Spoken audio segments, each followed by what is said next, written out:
Never let it be said that Big Sills doesn't rock the boat.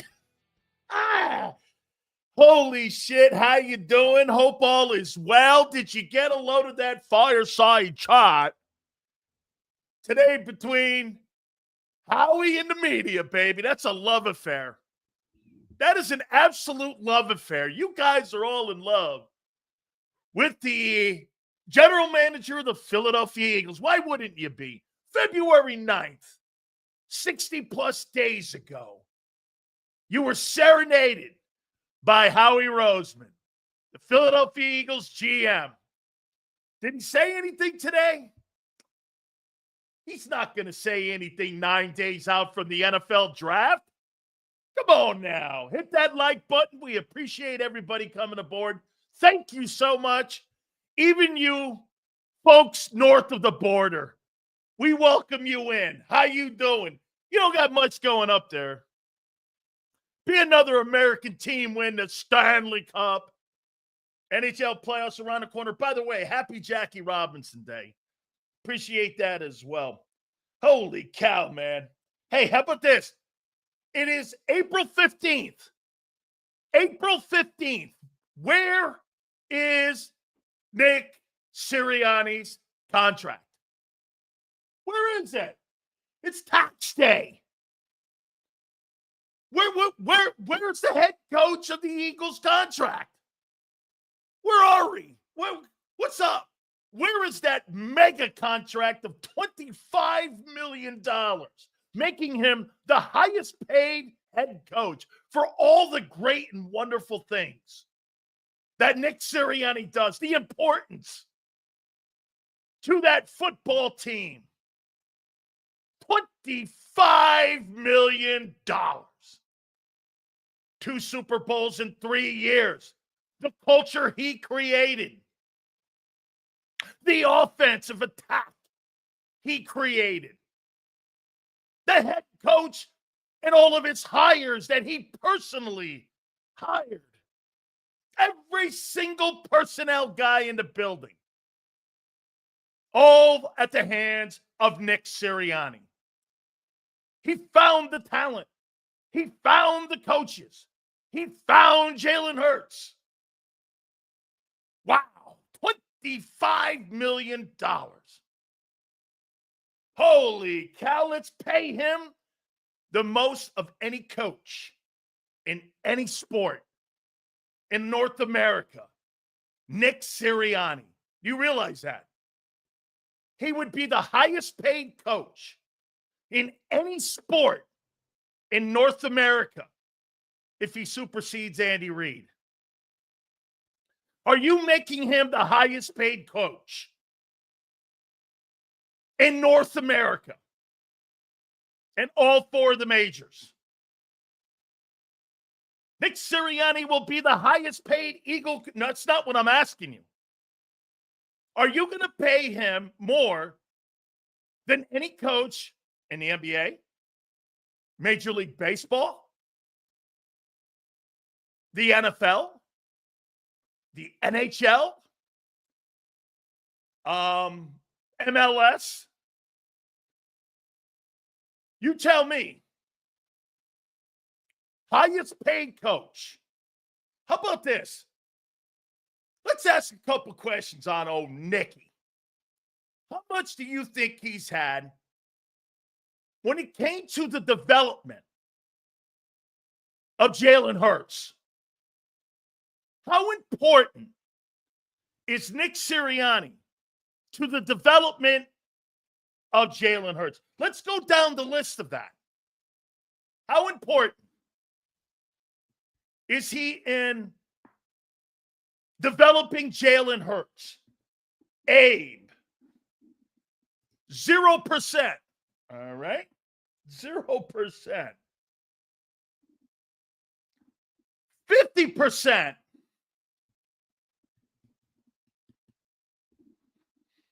Come on. How much has Jalen Hurts and Nick Sirianni's relationship? More than you think? 70%. 29-03. So Jalen Hurts wasn't a winner before he got to Philly. Nick taught him to be a winner. I think that's an innate thing. I don't think Nick Sirianni had anything to do with. Let's do this. How many people believe that Nick Sirianni had anything to do with the innate ability for this guy to win games? Where did he do that before he got to Philly? I must have missed that. Where, Norfolk State or whatever the hell, Fork Union? Where did he learn that?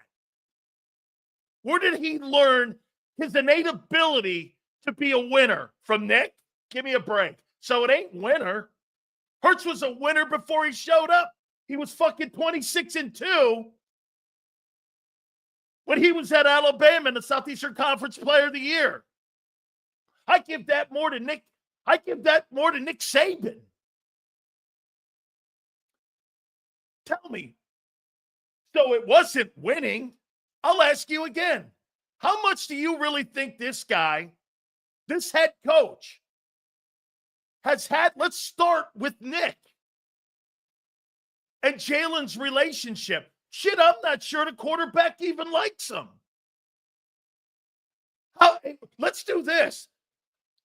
On a scale of 1 to 10, how do you think Jalen Hurts' relationship is with the head coach, who you want to make the highest paid guy in North American sports? Do you think he likes Nick? Shit, every time I hear Jalen Hurts talking about a coach, I heard him talking about Doug Musmeyer, Kellen Moore, Shane Steichen. I rarely heard him talking about the head coach. You tell me. I don't think Jalen hates the guy. I don't at all. I do not think that. I'm asking you a question. I want to pay the guy. I want to see personally, once again, I think he's George Seifert. I think he's going for the ride.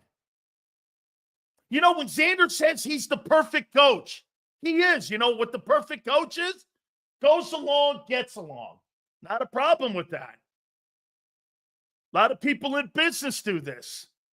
That's how you advance. Absolutely true. Nick knows the parameters and the ropes with the Philadelphia Eagles. Nick's a good coach. And I happen to agree with people. He's growing into it. He is. He's getting better. I'm not saying, listen, I'm asking you, how much do you think he's had an impact on Jalen Hurts' development as an NFL quarterback? I'll give you mine. 15%?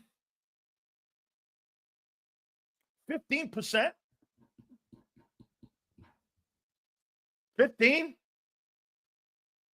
The coaches who had the biggest impact on Hurts were Steichen and Kellen Moore. What's it, Nick? When Nick was his coordinator, that was 23 and a little bit of 23 and 21. He stunk. Now, has he gotten better? I don't know. Possibly.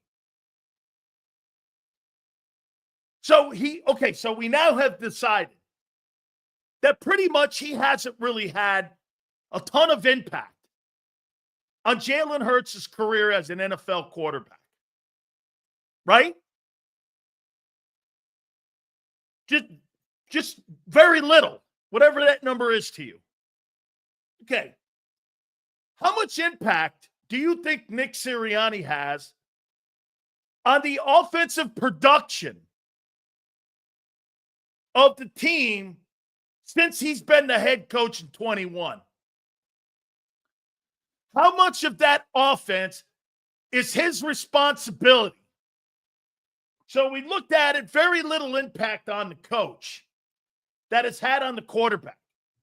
Okay? So it ain't impact on the quarterback. How about the totality of the offense? Do you think Nick Sirianni, who's known for being a drop-back passer coordinator? Hey, by the way, folks, I'm just asking questions here because I'm trying to get to why some people want to pay him. And get this. I heard John say, Because he's next up. You know who was next up when it came to quarterbacks? Kyler Murray. Just because the guy's next up doesn't mean he's good. I'm not saying it. Coaches' records. This is how you get paid. I'm asking you, we're going to define him here. So how much impact does he have on the offense year to year? How about the 2021 offense? His impact was 2-5. They took the responsibility of play calling away. So he had no impact whatsoever in the 2021 offense. That's 0. Shane Steichen was given the offense. 2022, shit, the guy who ran the offense got a head coaching job in Indianapolis. What would you say? 15%? 2023, first-year OC, Brian Johnson. Nick Sirianni over his shoulder said, it's my offense.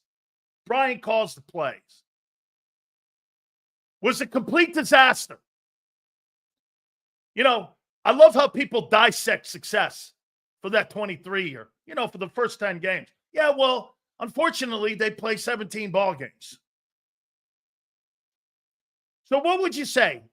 Good start, horrific ending. As good as the beginning was, the ending was just as horrific. So 23, how much impact did he have on that? 50%? 60%? He came out publicly, said it numerous times. Let's just go 50. They brought in Kellen Moore, who changed the entire offense to run the ball. This past season, I'd say about 20%, 25%. So every year that they've had a successful season, the coordinator has gone on to be a head football coach in the National Football League. And the year that Nick first got here, he was supposed to be a play-calling guy. Now, you can grow into different roles here. Again, I'm trying to figure out why I'm going to pay him, as John McMullen said today, $25 million, more than Andy Reid. Okay? So, how much impact do you think he has on this year's offense? With Kevin Patullo, how much? Dude, I'm not indicting anybody yet. I'm just asking a question. A couple questions. Tell me, how much do you think he'll have impact on this year's offense with a first-year play caller? Hey, by the way, do you think he learned from a first-year play caller in 2023 with Brian Johnson? Yes, I do. I think that's one of the reasons he wanted to get Frank Reich in the building as an offensive consultant. Let's get that. Hey, guys, please hit the like button. So, how much, again, do you believe Nick Sirianni has had on the approach of the offense and the development of the offense since 2021? Tell me. The question. Nobody's indicting anybody here. I'm not ripping anybody. I'm asking you questions. I don't know what that has to do with anything I'm talking about. Okay? Lamar goes like this. Where are you going with this? Paying your coach is where I'm going with this. That's where I'm going with this, Lamar. Paying somebody just salary. I am looking how to make this guy the highest paid coach. That's where I'm going. Is that slow enough for you, kid? This show may be too advanced for you, okay? Because, maybe a little bit too many big words for you. And that's a shocker. Who knows more about coaching? John McDullen or little boy Sills or Frank Wright? Case closed. What does that have to do with the freaking question I'm asking you? Don't turn it on me. I'm trying to pay him. Okay? That's right. Somebody's getting it. I'm asking a question. Stop crying. Holy shit. You guys are melting down over questions? Never worked for the mob. You turn them in 2 seconds because you'd start crying on the stand. Jesus criminy. I'm not even off the first freaking page. Trying to watch my swearing. It's Holy Week here, so I'm trying to do my best. 9 days to the draft. Again, so we have determined he has no impact or very little on the development of Jalen Hurts as starting quarterback in the NFL. How much impact? Will someone answer the question? This guy says, I'm yelling. Obviously, guy, you've never been in an Italian household. This guy belongs at Augusta National. How long has? Ouch. Wrong show again for you. Hey, out here for RC and some of you out there, candy asses. Hey, what do you think the impact of Nick Sirianni's been on the offense since 2021? Come on, lovers. How much has he had as an impact? What I'm trying to do here, lovers, I'm trying to pay the guy. I'm trying to help the guy. You're looking at it wrong. Don't be mad at me, please. I mean, I'm trying to pay him. I want to make Nick the highest paid guy. He's had no impact on Jalen Hurts. I think he's had like 15% impact on Jalen Hurts' career in the NFL. I think that's a lot of Hurts, Steichen, and Kellen Moore, and the innate ability of him. So he hasn't really had an impact on him. You know what Nick Sirianni's biggest impact on Jalen Hurts has been? The organization made him stay away from Hurts as a play caller. Right? Okay. I'll ask the question again. How much impact do you think in constructing the game plan and Sunday play calling Nick has had since 21? How much? We want to pay the guy. We're looking to pay him a lot. So Nick Sirianni is the guy who puts the game plan together. And that's why Shane Steichen and Kellen Moore got the jobs as head coach. Then what happened in 23?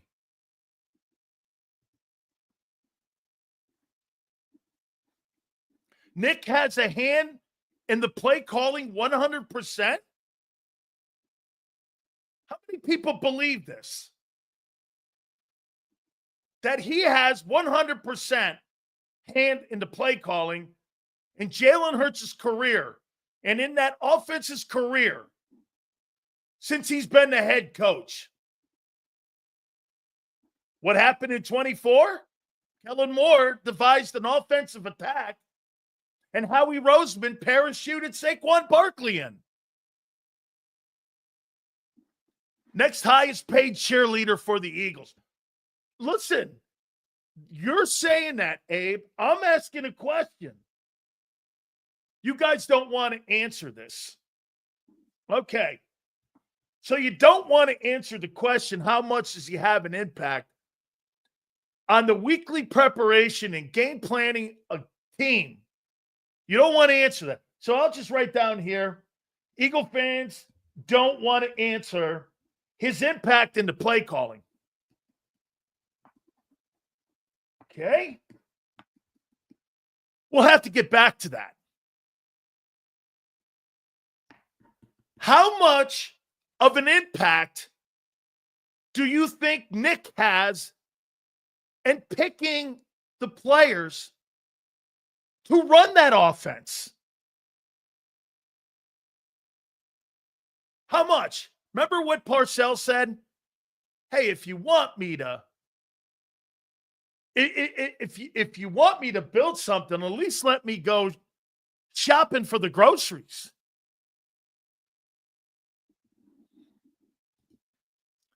The answer is 0, Sills. I don't know. I don't know if I buy that. Thank you for the super, Kyle. How much do you look at this? Cannot be calculated? I'm not asking you for a calculated answer, dude. We're doing a show here. How much do you think Nick Sirianni has in selecting the players that just won the Super Bowl? How much? Who called the dagger in the Super Bowl? Impact. What dagger? How much impact does Nick have in picking the players to win his Super Bowl? This guy says on draft day in 9 days that Nick Sirianni will have 70% say on draft night on who becomes an Eagle. How many people believe that?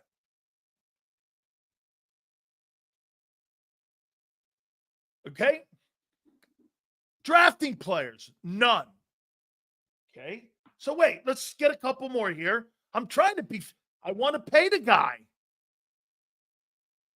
I want to pay Nick Sirianni more than Andy Reid based on his win record. By the way, once again, I think he's George Seifert. George Seifert had a .766 win percentage, and he won 2 Super Bowls, and he was fired. So you tell me again, how much impact does he have draft week? Thursday, Friday, and Saturday, the 3 days of the draft. How much impact? This guy, Nuclear, says 70%. So when all players come across Howie Roseman's desk, Nick has to sign off on it. That's what he believes. I think it's 0% too. Okay. So, Jalen, so far, he's had 50% impact in Jalen Hurts' development as a starting quarterback in the National Football League. His impact on the offense since he's been a head coach, according to you guys, has been minimal. Okay. He has you know what? I'm going to put 10% on players. You know why? There's got to be a time when he suggests a guy and he sees somebody he likes that he says, hey, I really like this guy. There's got to be something to that. Okay? Would that be fair? So I can't say 0. Surely when they're watching film, he says like 10%? Okay. These aren't going to be very difficult questions. Once again, I swear to God, I'm trying to make him the highest paid coach in North American sports. Okay, my bad. Then what are you saying then, Nuclear, to correct yourself? How much do you think he has an impact? Tell me. By the way, I got a question where I think he is important. He has no impact. He's a robot. I don't think that's true. I'm going to give him a question here that I think there is an impact. Okay? Guys, I'm not ripping him. I'm trying to pay him. You just can't go. Here, I'm going to show you again. One more time here. Hell, I'm not even off the first page. That's how big this bitch is going to be today. By the way, Merrill Reese will be with us at 5:30. Xander at 3:30. Let's go to George Seifert. It was an amazing, amazing time. An amazing time in San Francisco when George Seifert took over for Bill Walsh as head football coach of the 49ers. John McVay, Carmen Policy, Ed DeBartolo. Get this.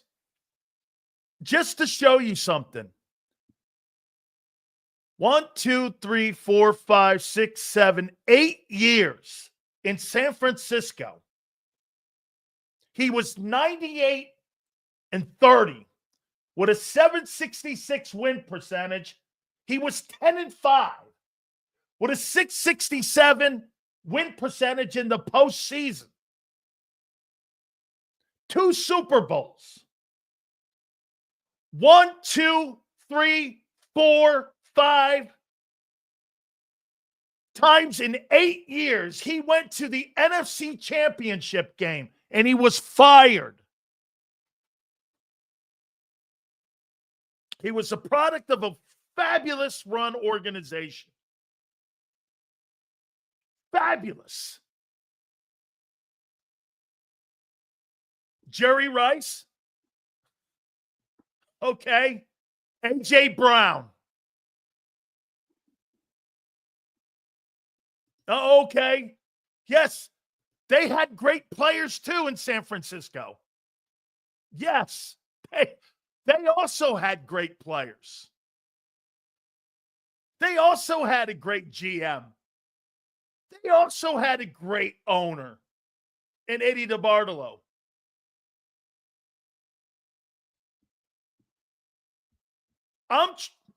I'm not ripping him, Nick. I'm trying to pay him. I want to write a check right now for $25 million a year for Andy Reid, or for Nick to be more than Andy Reid in pay. And the highest paid coach in the league, as John McMullen would say, next guy up. All I'm trying to do is go over his accolades. Seifert's more impressive. He was fired. Why would you fire a guy who in 8 years had 100 wins? Think about this. Think about George Seifert for a second. This guy had 108, or let's say 108 and 35. I want to show you something here.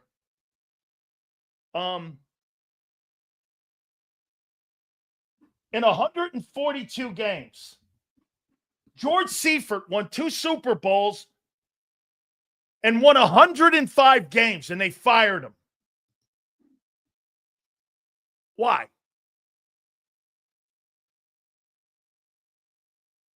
Then he went on to another place and showed his true worth.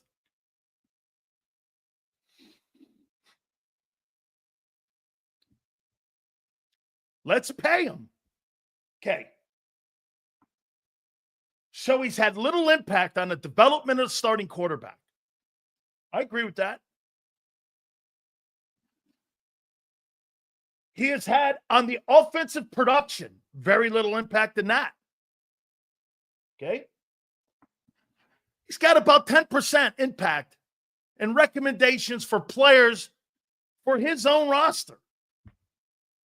Sounds like Doug a bit, except Doug had impact in the game operations and what the game and approach. You know why Doug Peterson had more conversations with the owner and GM? Because Doug wasn't going along like Nick does. That's to Nick's credit. That's to Nick's credit.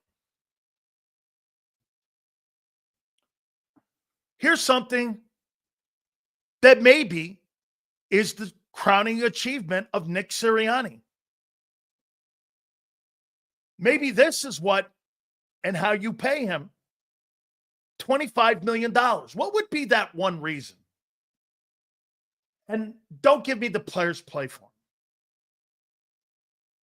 Players pay for paychecks. A coach can only F it up. You play for paychecks. Ask Myles Garrett. You think he's in love with Kevin Stefanski and he's going to run through a wall for Kevin Stefanski? He's going to run through a wall for that 40+ million he's making. Well, you're going to have to pay that if you're going to make him the highest paid coach in the league.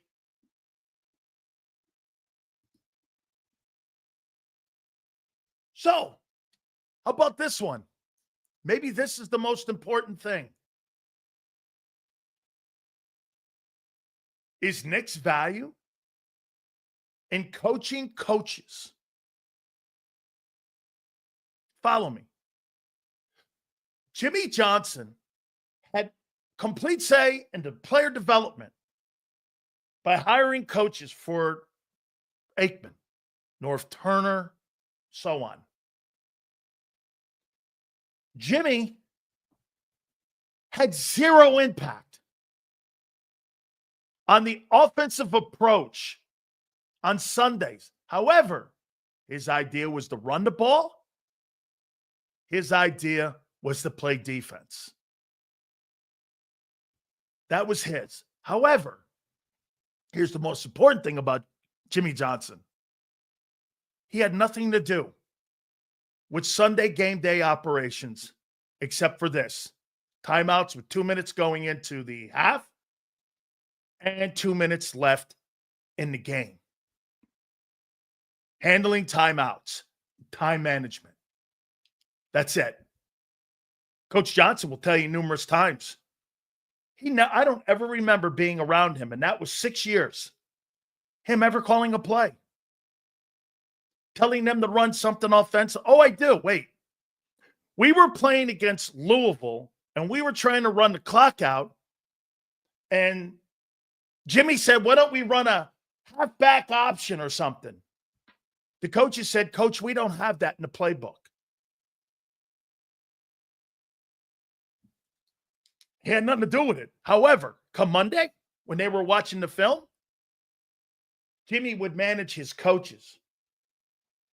We need to do this. We need to do that. We need that. We need better that.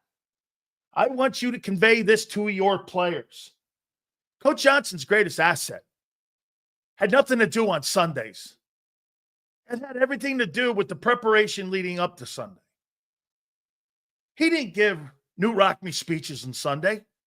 He gave them during the week, and he managed his coaches. That's what he does. Okay? Does Nick do that? Does Nick do this? You know how I think he does do this? He couldn't coach Brian Johnson and Matt Patricia. And he couldn't connect with them. And those guys bombed. I think he connected with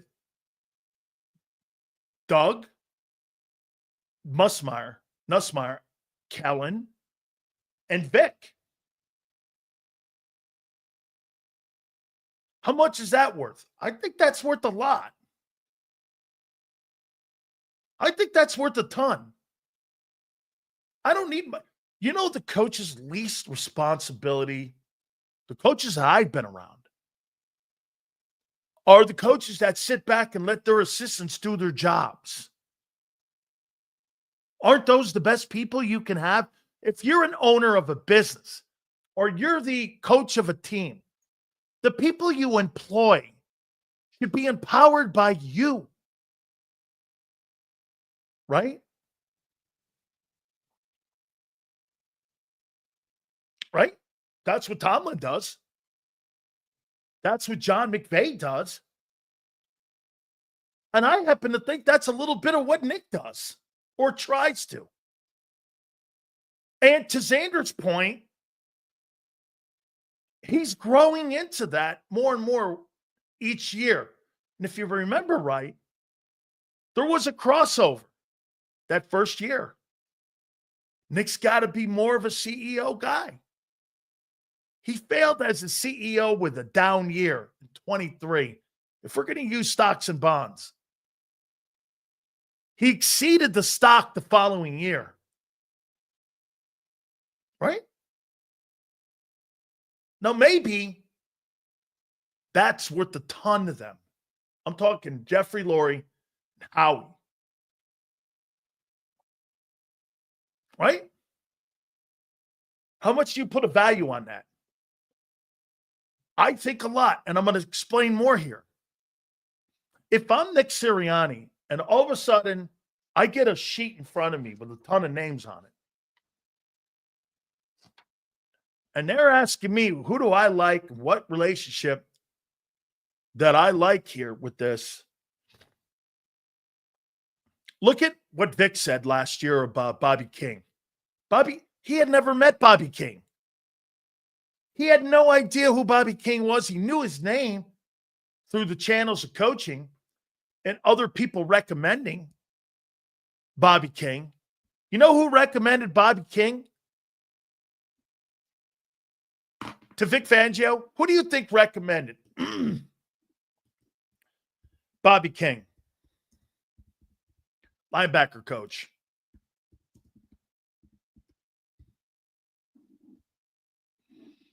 Who do you think recommended him? Guys have any idea?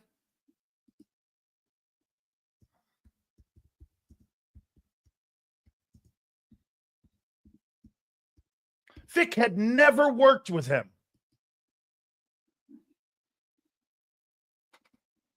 Guys have any ideas? Any at all?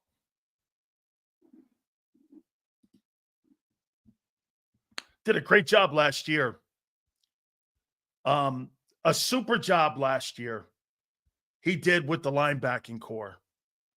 Just an absolutely super job. Who do you think?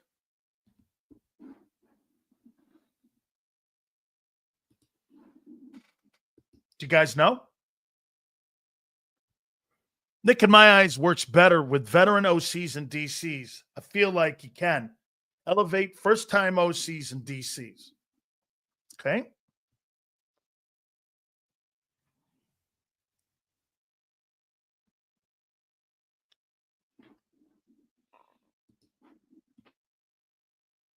Chuck Pagano and John Pagano recommended Bobby King to Vic Fangio. Why? Because Nick,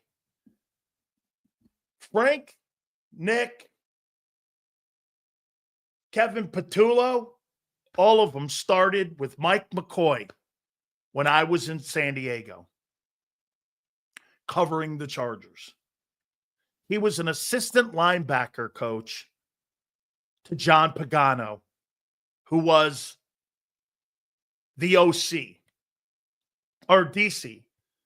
Then he went to Indianapolis, I believe, with Chuck. Okay? The Paganos were the first people Okay?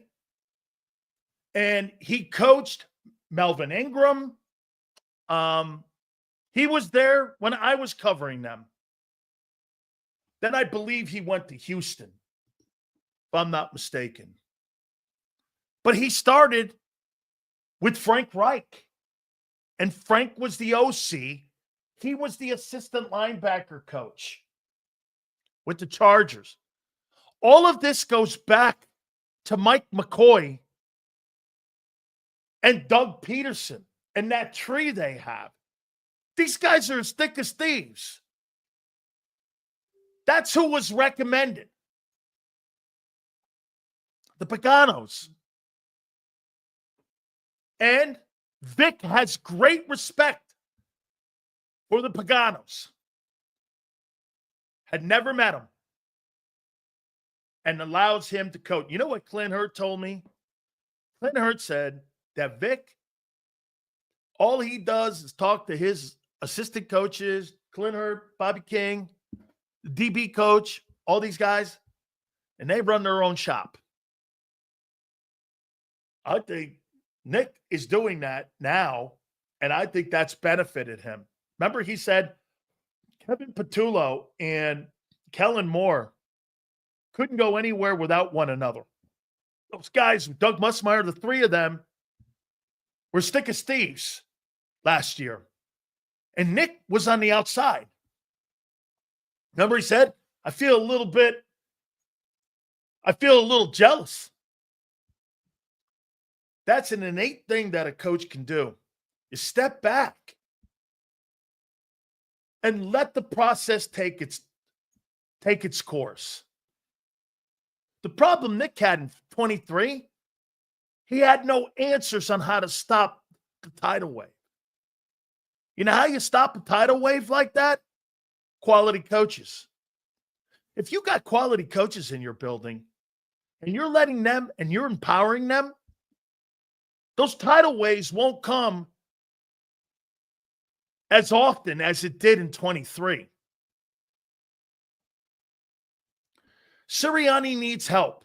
Well, wait a minute. Jimmy Johnson said on this program at least 10 times, a head coach is only as good as the assistant coaches he has in the building with him. You can't do it alone. How much is that? Okay? I just said this. He worked with Pagano. Pagano was the DC. You know how I know this? How many people in here believe that I talked to Chuck Pagano and John Pagano last night? How many people believe that? What would you think?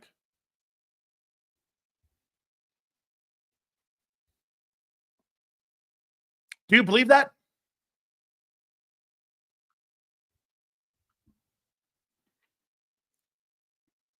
Do you?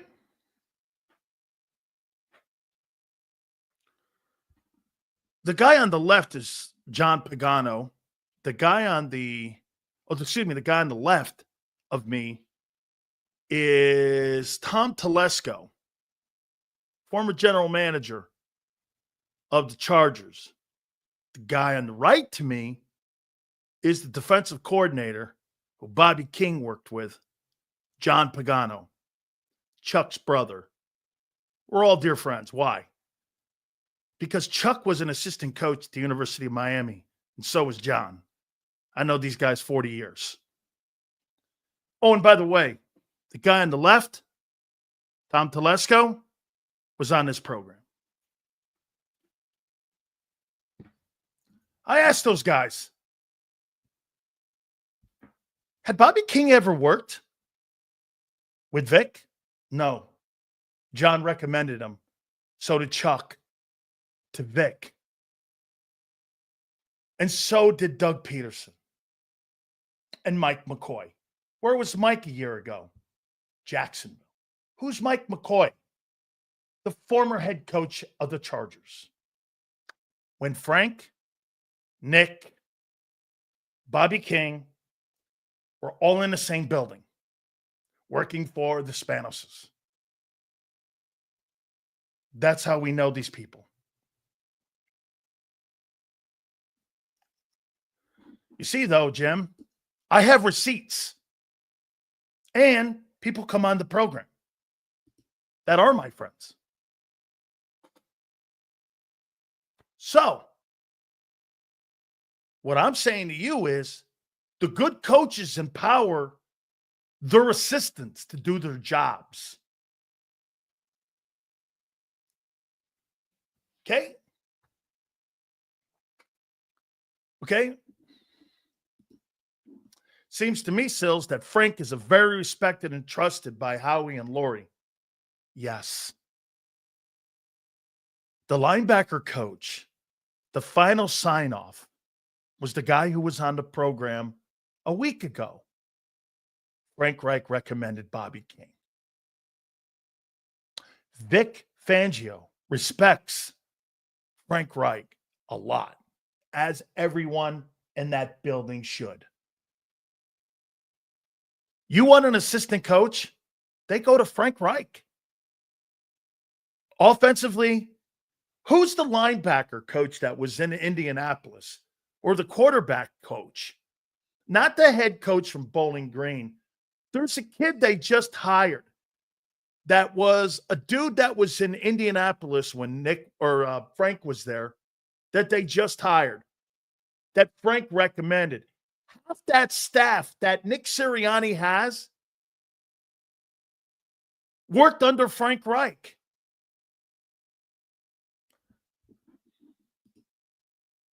This guy worked with Frank in Indianapolis with Nick. All goes back to Frank and the Chargers. Very simple. I talked to John Pagano. John goes, yeah, he called me before he hired. He had never worked with Bobby King. The point I'm making, so Vic Fangio goes to Nick Sirianni and says, I want to hire Bobby King. Okay? He goes to Howie. He goes to Jeffrey Lurie. I want to hire Bobby King. Vic Fangio goes, he worked with Frank Reich and Nick in San Diego. Oh, Frank. Yeah. What do you make of Bobby King? Great coach.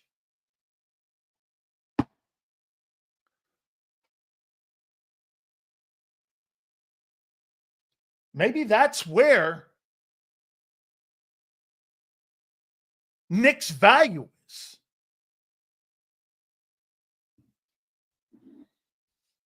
Let me tell you something that Vic Fangio is doing.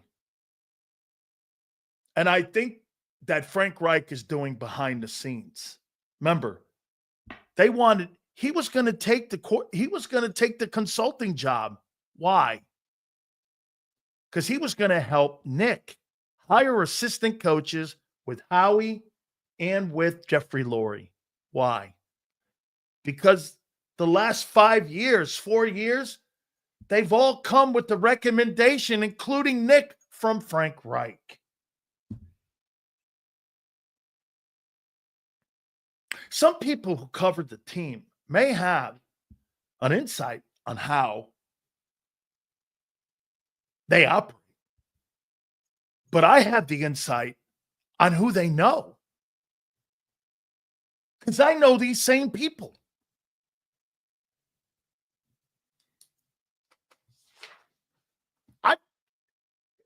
I get the coach, Frank, on, and he tells you.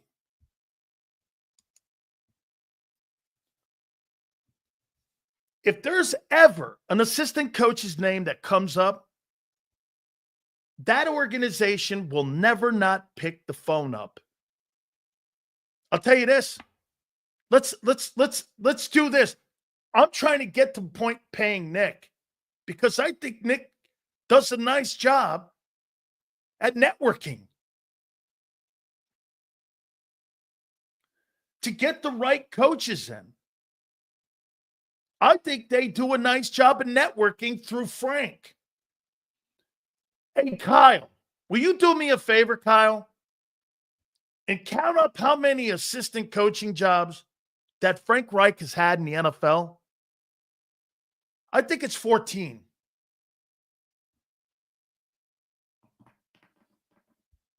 I think it's 14. Every single assistant coach comes with the recommendation. 90%. Hey, let me ask you this. How many people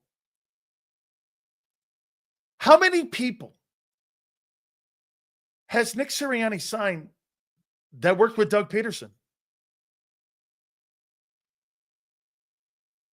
How many in his 4 years? How many has he signed? Or how many have they hired from Doug Peterson and his coaching tree? None? Huh. How many people have they hired that had connections with Andy and Nick Sirianni's time? Andy Reid fired Nick. I'm not asking you this, Forrest. How many people have they hired in the building under Nick Sirianni's time that had connections with Andy Reid? How many?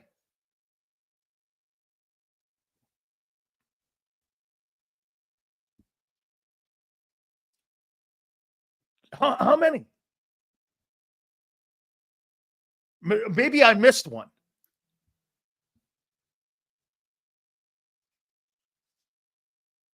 Okay. Forrest says to Reid, nobody. How many to Doug Peterson?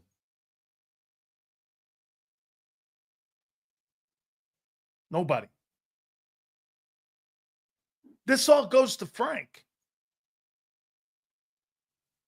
Frank is helping hire your assistant coaches. You know the coach that you just hired from Bowling Green? Frank and him are thick as thieves.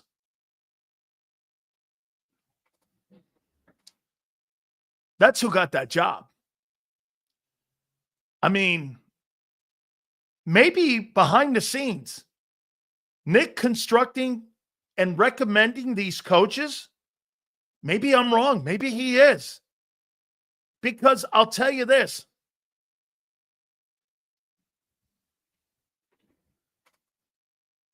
There's no doubt they all lead to Frank. And Frank leads to Nick.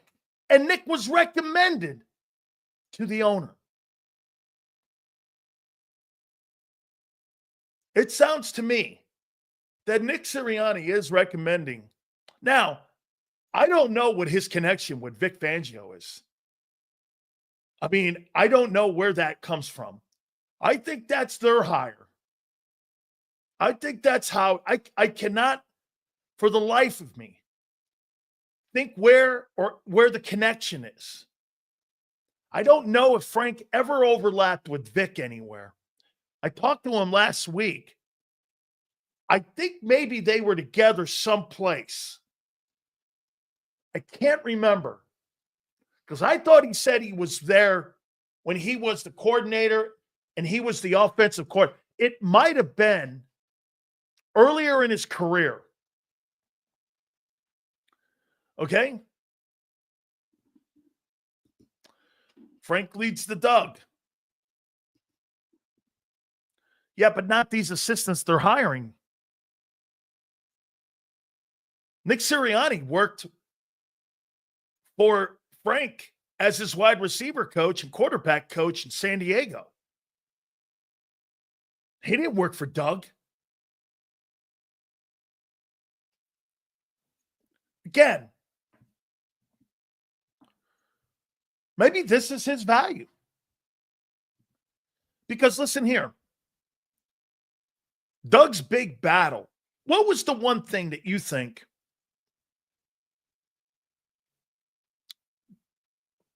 Doug Peterson brought in Jim Schwartz. Now, wait a minute. I don't know that. I'll take that back because I don't know who brought in Vic. Okay? I don't know who brought Vic in. I have no idea. I mean, I'm still trying to figure that one out. I asked Clint Hurt. I said, how does Nick Sirianni know Vic? Did they ever work together somewhere? And he doesn't even know. He goes, no, I mean, of course they know of each other's work. I go, yeah, man, but I mean, you never worked with Vic Fangio. How'd you get the job? And he goes, I got the job because Vic knows Pete Carroll. And Pete recommended Clint Hurt to him. Said, you're not going to go. This guy's brilliant. And it was Carroll. Vic's got a lot to say. But the head coach has got to sign off on that shit too. He's got to sign off. My point where I'm going with paying Nick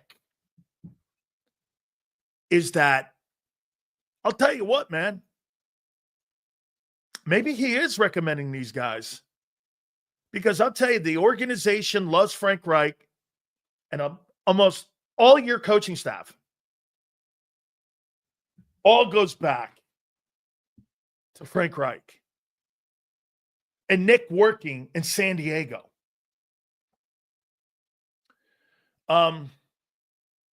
Yeah. I think Nick has connections. I think Nick has connections through Frank. That's why Frank's important to him. That's why he calls him. That's why he offered him a job. He offered him a job because who better to have in the building? That's it. That's it right there. That's what Frank said last week. Fangio was in 95. He was the defensive coordinator with the Carolina Panthers, and Frank was the quarterback coach. That's right, Kyle. That's what he said last week. So they had worked together in Carolina when Frank was down there as the OC. I got to think that's under John Fox, the head coach then. Let me tell you why this is important. When you hire a head football coach, the assistant coaches are the most important people that head coach is going to hire. It's going to determine winning and losing. I think this is Nick Sirianni, maybe his best strength. It's not that the players play for him. Stop with that bullshit high school dumb shit. It's so obnoxious to hear that. Every time I hear people say the players play for him, this is professional football. Do you go to work for your boss? You go to work for you to do a good job every day, to have a high standard that you set. Hey, the guys at JAKIB, they make an environment easy for me to perform in. Yes, that's important. But I show up every day to do a show because that's my gig, my job, my responsibility. Fucking do anything like I do it because I have a high standard. Well, let's play for my God Almighty. Stop talking about these pro guys like they're 10 years old or high school coaches talking to high school kids. They have a job just like you. I mean, honestly. Well, they play for Nick. What do you think? I'm in high school? I'm a paid professional. Act like it. Coaching and player.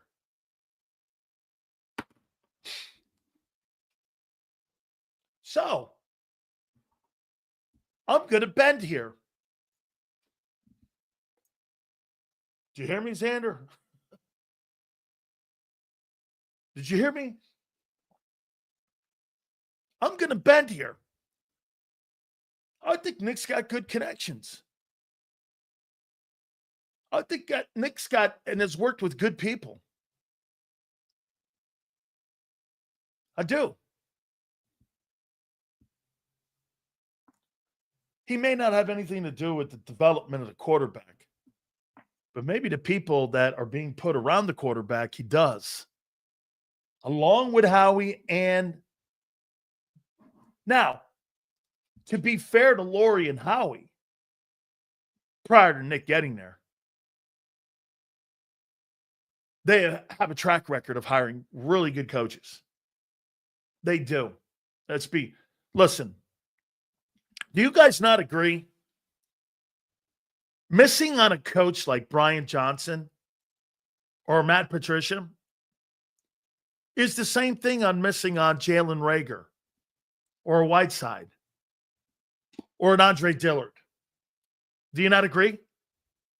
You're not going to get them all right. But the majority of your time in the last 25 years, they've done a better job than any team in the NFC East. Right? You think they do a better job than the Giants? I do. You think they do a better job than the Cowboys? I do. Why? Why do you think Jerry Jones fails miserably as a CEO, football operations man in Dallas? Who's he ever fucking worked with? He doesn't allow his head football coaches to do what Nick does. Network. Let's bring this guy in. You hired this guy Shanahan? Or what's his name?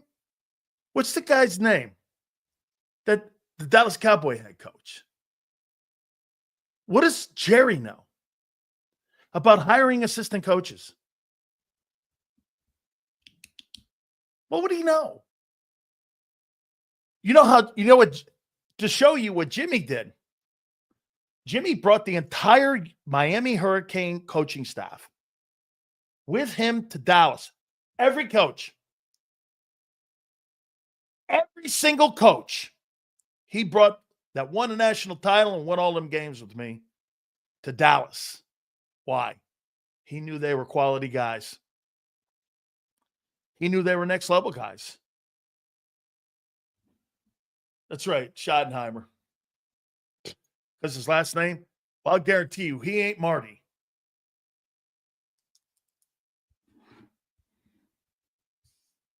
So maybe to this right here, Nick working with the organization to find the right coach for Jalen Hurts. Nick leaving Stoutland in place. Organization wanted it. He went with it. Good coach, great coach. They tried Desai. Failure. To some extent. They didn't like the direction. They figured, and rightfully so, why don't you hand it over to a guy that's got 5 Super Bowl rings? Matt Patricia. Well, Patricia was the wrong fit. He's a man-covered defensive coordinator. Your roster was not set up for it. You understand? You can't have a man DC. Why? Matt Patricia's a man DC. Like, you could not bring in a guy who plays man coverage, and you would fail miserably in Philadelphia with a man coverage defensive coordinator. Why? Because the personnel doesn't fit. Matt Patricia was doing all kinds of things with Hassan Reddick and with Darius Slay that were counterproductive than what they were doing in those first 10 games. That's why it fell apart. Wrong voices in the building. They learned. Nick learned. Next year, Vic comes in, Frank Rexamendum, great guy, great track record, was with the Baltimore Stars, Philadelphia Stars, have got a track record, goes to New Orleans with Vaughn Johnson and Ricky Jackson, Sam Mills, that great linebacking core, and it's gone on all the way up to San Francisco. There's Nick. Yeah, he's the guy. Vic, what do you think of position coaches? Vic gets his tree out. Goes to Nick. Got to get this guy Clint hurt. Who recommended him? Pete Carroll. Nick gets on the phone, talks to Pete Carroll. The more networking you got. Now he's working Pete Carroll's tree. Do you understand the most important job that a head coach can have is the networking he has when it comes to assistant coaches?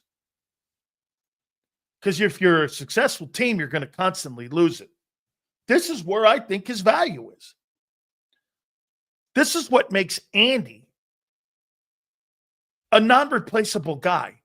He's a brilliant play caller, and look at his assistants. They fucking follow him from Philly to KC. Couple of them are head coaches. John Harbaugh, Sean McDermott. Maybe this is where Nick, behind the scenes, and get this, how easy is it to coach people you know and worked with before because you know their habits? You know their routines. Because as an assistant coach, you're spending 14 hours a day with these people. You understand I'm trying to pay Nick here. And I'm trying to find out what he does. I think that's what he does. The player thing is a media made-up, stupid comment. Now, look, if you've got a dumbass in the building like Chip Kelly, it's going to be more prominent seeing how players hate that guy. But if you got a guy in the building that's a competent guy and you're losing, how many times have you seen great coaches have bad seasons? All of a sudden, what? The players are not playing for him? That stuff is so dumb. Honestly, man, that's made up. Players play for internal pride, a paycheck, their family, and a seat in the NFL. No more. I'm not playing for you. Most important person I need to play for is me. Now, when you start playing with each other and you build a camaraderie up, build a culture up, same similarities, the Georgia kids, that's something. I guarantee you, if you ask those Georgia kids with the Eagles, what are you playing for? You know what they'll tell you? I guarantee you, we're playing for our prides.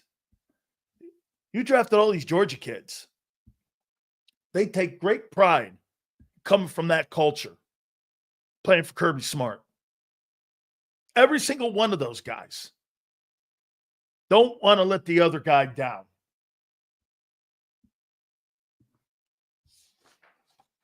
It's funny when I hear people who've never played the game or sports in general.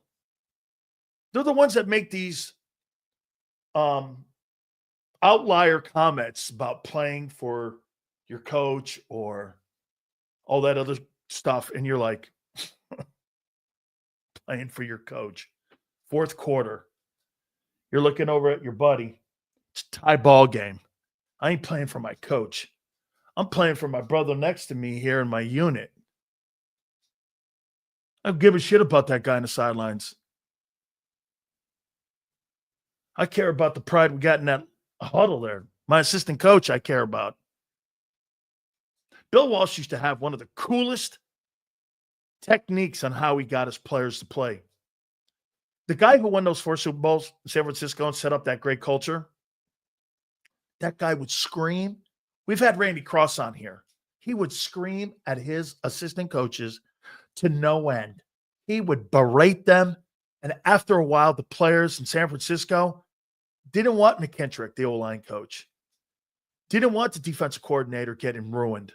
Didn't want Mike Holmgren. Do you know that Bill Walsh used to undress Mike Holmgren in front of everybody? You freaking stupid ass guy.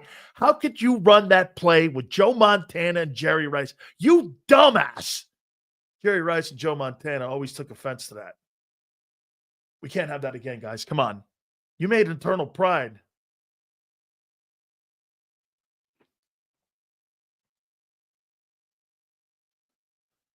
Nick's got value. I talked more with Frank about this.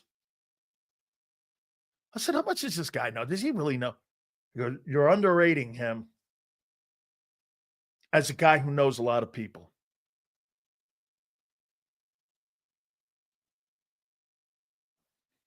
It's a great question. This is a great question. This is a great question. This is a great question. Seals, do you know Nick's reputation among other head coaches in the NFL? It's very high. Why? Because Nick, unlike Liam Cohn, unlike Lane Kiffin, unlike a lot of coaches that were promoted, Brandon Staley, too soon. How many hey, Kyle, do me a favor. How many jobs?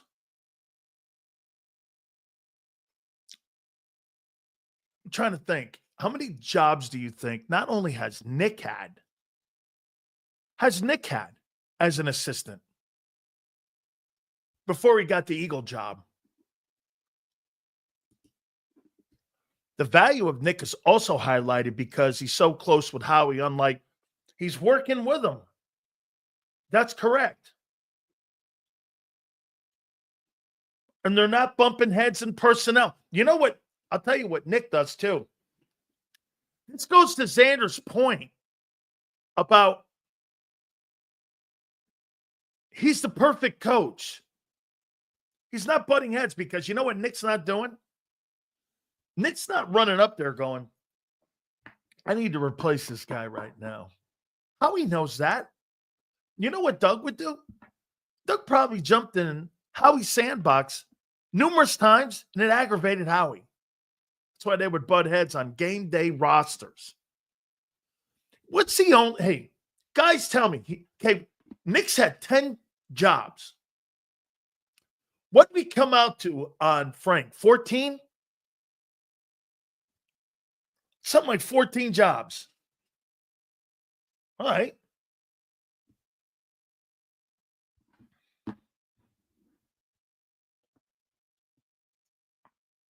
Is he developing the quarterback?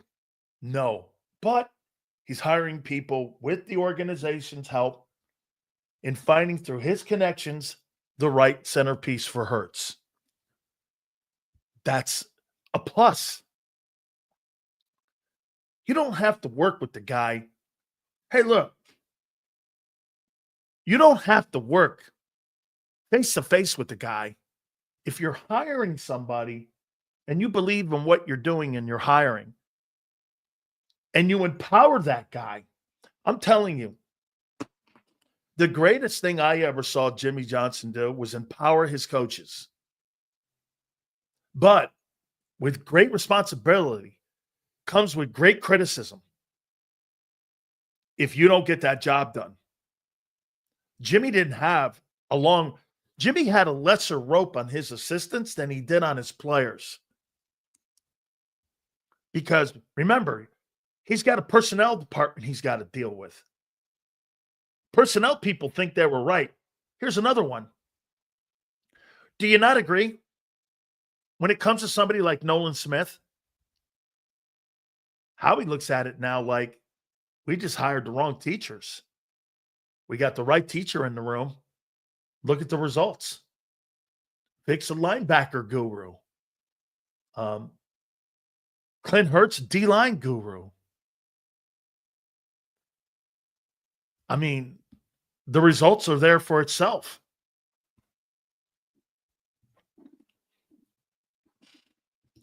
Thank you, Abe. Appreciate that. I'm going to back up here on Nick.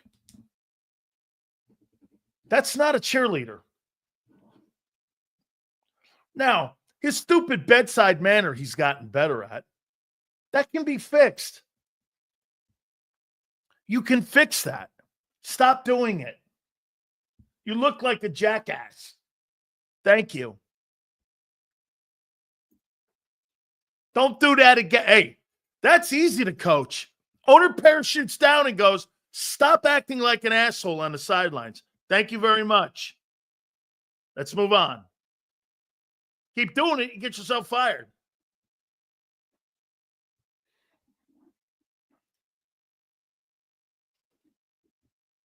So, Nick's being evaluated on who he brings and helps bring in the building, not player-wise. Coaching staff-wise.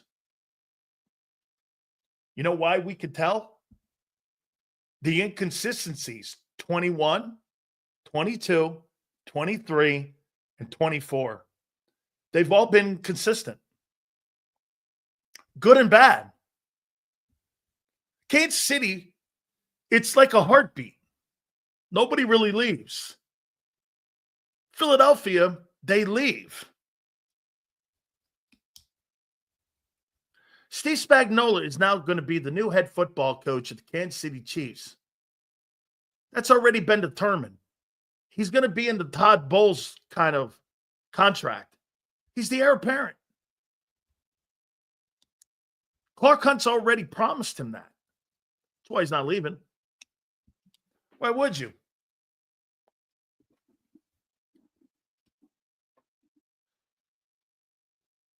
I mean, so again, CM Reyes, Sills, do you really think that that's that important of a deal for Nick to be involved in developing up Jalen? No. Do you think it's important that he's involved in the operations on how the offense and the team is to play? A little bit. Want to play defense? You want to run the ball. You want to be effective on third down. Then the assistants fill in the chessboard. This is working together with analytics, Howie, and the owner. They really got a great, again, talking more with Frank, I got it now. Here, listen.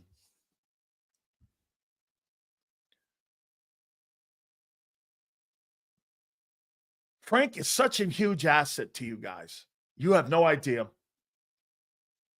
They offered him, all you got to do is go back and listen to that interview. They offered him any position he wanted. And he said, I wanted the smoke to settle after they elevated Kevin Patullo. Then they started carving out a job for him. They wanted him in. And he's like, because he's got great love and great respect for Andrew Luck. Andrew Luck begged him. Well, that's a $2.9 million too. $9 million they're paying him. He ain't doing this for free. I was like, $9 million 1 year to go in there and have everyone else do all the bullshit work in college football for you? That's a pretty damn good gig. No expectations on winning the ACC or anything. That's pretty dope.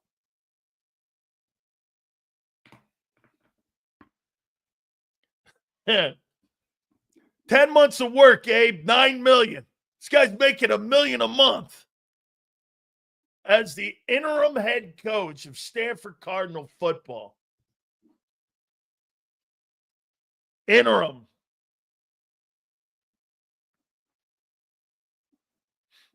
Here, we got a fortune teller here. We got a guy that sits at home next to his boyfriend, wondering what Big Sills is going to say in 3 months. Is that LOL? That's awful weird. LOL to another man? Lots of love? What are you, a worm? You're kind of weird, Curtis. Lot of love to another man? LOL. That's a little weird, dude. That's like M. Reyes asking me how tall I am. Hey, LOL, Curtis. Hey, Twiz, was that you the one that asked me how tall I was? Holy shit. How tall are you, Sills? Why, you looking for a date? LOL. Hey, what those shoe size? That was it. What's your shoe size? Hey, Sue, 16. How you doing? Okay. 16. So you got that hammer?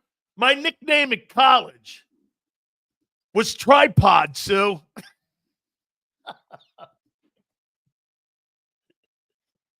I haven't even gotten off the first page. Holy cow. Look at this. I haven't gotten anything here. I'm on the first page trying to pay your guy.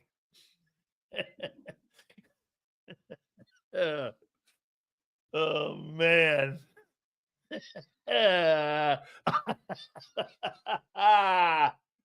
Oh, that's funny. Good stuff, guys. Good stuff. How's my dog Steve doing? Haven't heard him today. Stevie, where are you, baby? Oh, I don't know. Don't worry. Don't worry. He'll get going here. That's my boy, man. So it's one.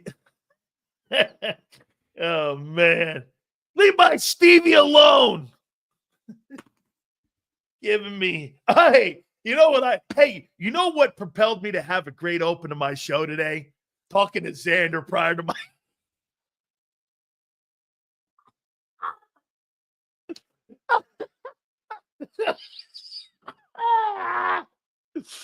Holy shit, man. Oh, my God. Hey, Xander was worried that I wouldn't have a good open to my show. Are you fucking crazy? He helped me have the greatest open to my show in 3 weeks. Holy shit. The kid was hollering at me. Steve. Oh, my God. Did you hear what I said? I was giving kudos to Nick Sirianni. Holy cow. Giving kudos to Nick Sirianni. I got to tell you, man. Pretty good. I mean, Nick said his value was he is helping in these hiring of assistant coaches. Is that worth $25 million? So Xander and John today, before I bring Xander up, Xander and John think that, or John, I think it does. I don't believe Xander did. We'll get a confirmation on this in a second. You're going to pay him more than Andy Reid. That would mean he's the highest paid coach in North American sports, the Power Four, hockey, baseball, hoop, and football. Nick Sirianni. It's April 15th. Where the hell is it, Nick? Come on, Nick. Where the hell is this thing? Let's bring in, without further ado, I hope he's in a good mood. He wasn't earlier. My boy from Birds 365, Big Z, Xander Krause. No comment, Sills. No comment. My first page. No comment to Big Sills other than who the hell cares what Sirianni makes? It ain't coming out of the salary cap. Pay him $25 for all I care. Jeffrey Lurie, it's the least they can do. Let's see what he does. Do you think, though, what I said? Hey, bro, how much impact do you think he's had on Jalen Hurts' development as a starting quarterback in the NFL? I guess I can't say zero, can I? No, but I'm going to get around to coming back on maybe where it was. But as a hand-to-hand, I mean, I don't put Jalen Hurts' success at Sirianni's feet. I'm not going to do that. Similar to, if Caleb Williams has a good year, you'll point to Ben Johnson and say what a good fit they are. I don't see that, But that's not the setup here. It's not the setup. It's not what Nick does. It's not what he's asked to do. It's interesting because early in his career, I think it is kind of what they wanted him to be. They wanted him to be an offensive guy, an offensive savant, one of those people. But now he hasn't. That's more to Jalen Hurts' credit. That's more to the quarterback coaches. But to be honest with you, I really think it's on Jalen Hurts. I mean, I think that's the most of the credit on his development is on him. And I think Brian Johnson played a part in it as well, especially that first year starting for him. So did Nick Saban probably play a lot of into his success because of what happened. And also he was 26-2. Yeah. I mean, let's not forget, the SEC is probably the minor leagues of the NFL. If you had a minor league system, the Southeastern Conference, would it not be considered the second best football league in North America? I'll tell you this, I could put an all-star team together from the SEC and handle anything from the UFL. Do you not agree?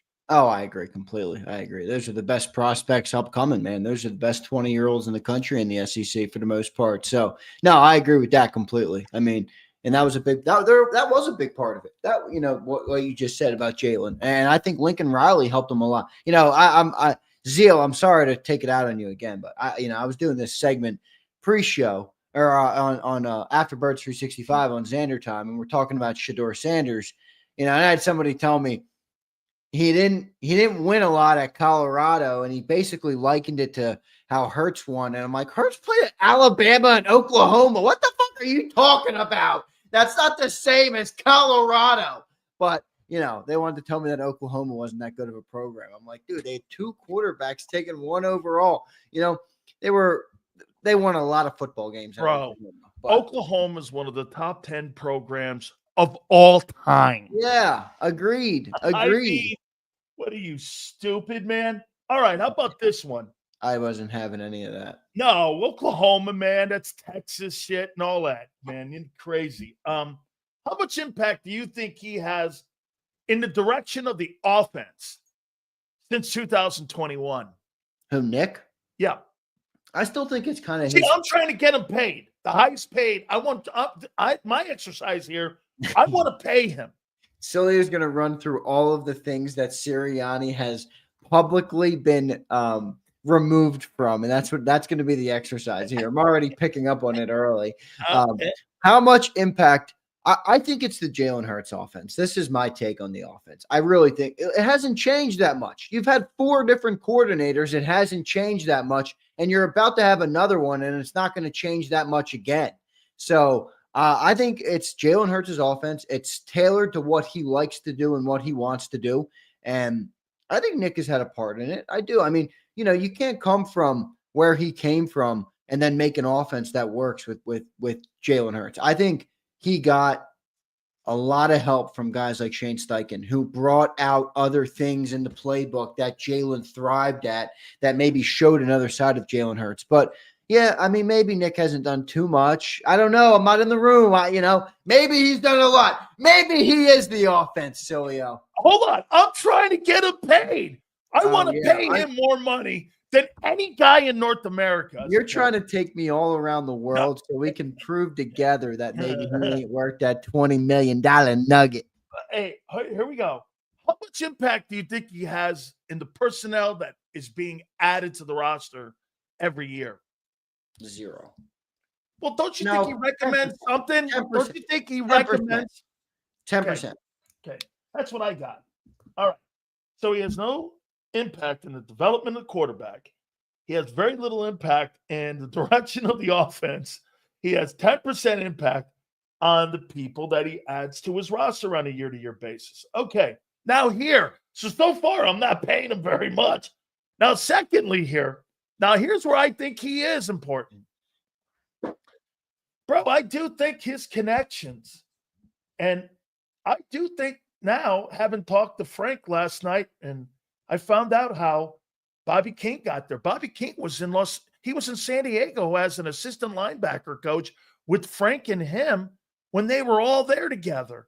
And so he recommended it, and John Pagano told me that he had never met Bobby King. But John Pagano and Chuck went like this to Vic. this guy's a really good up-and-coming coach. Nick, without even talking to him, hired him. Nick went, yeah, I know him. Frank signed off on him. When people say players play for him, it's so stupid. I'll tell you what he does do that I'm starting to think may be true.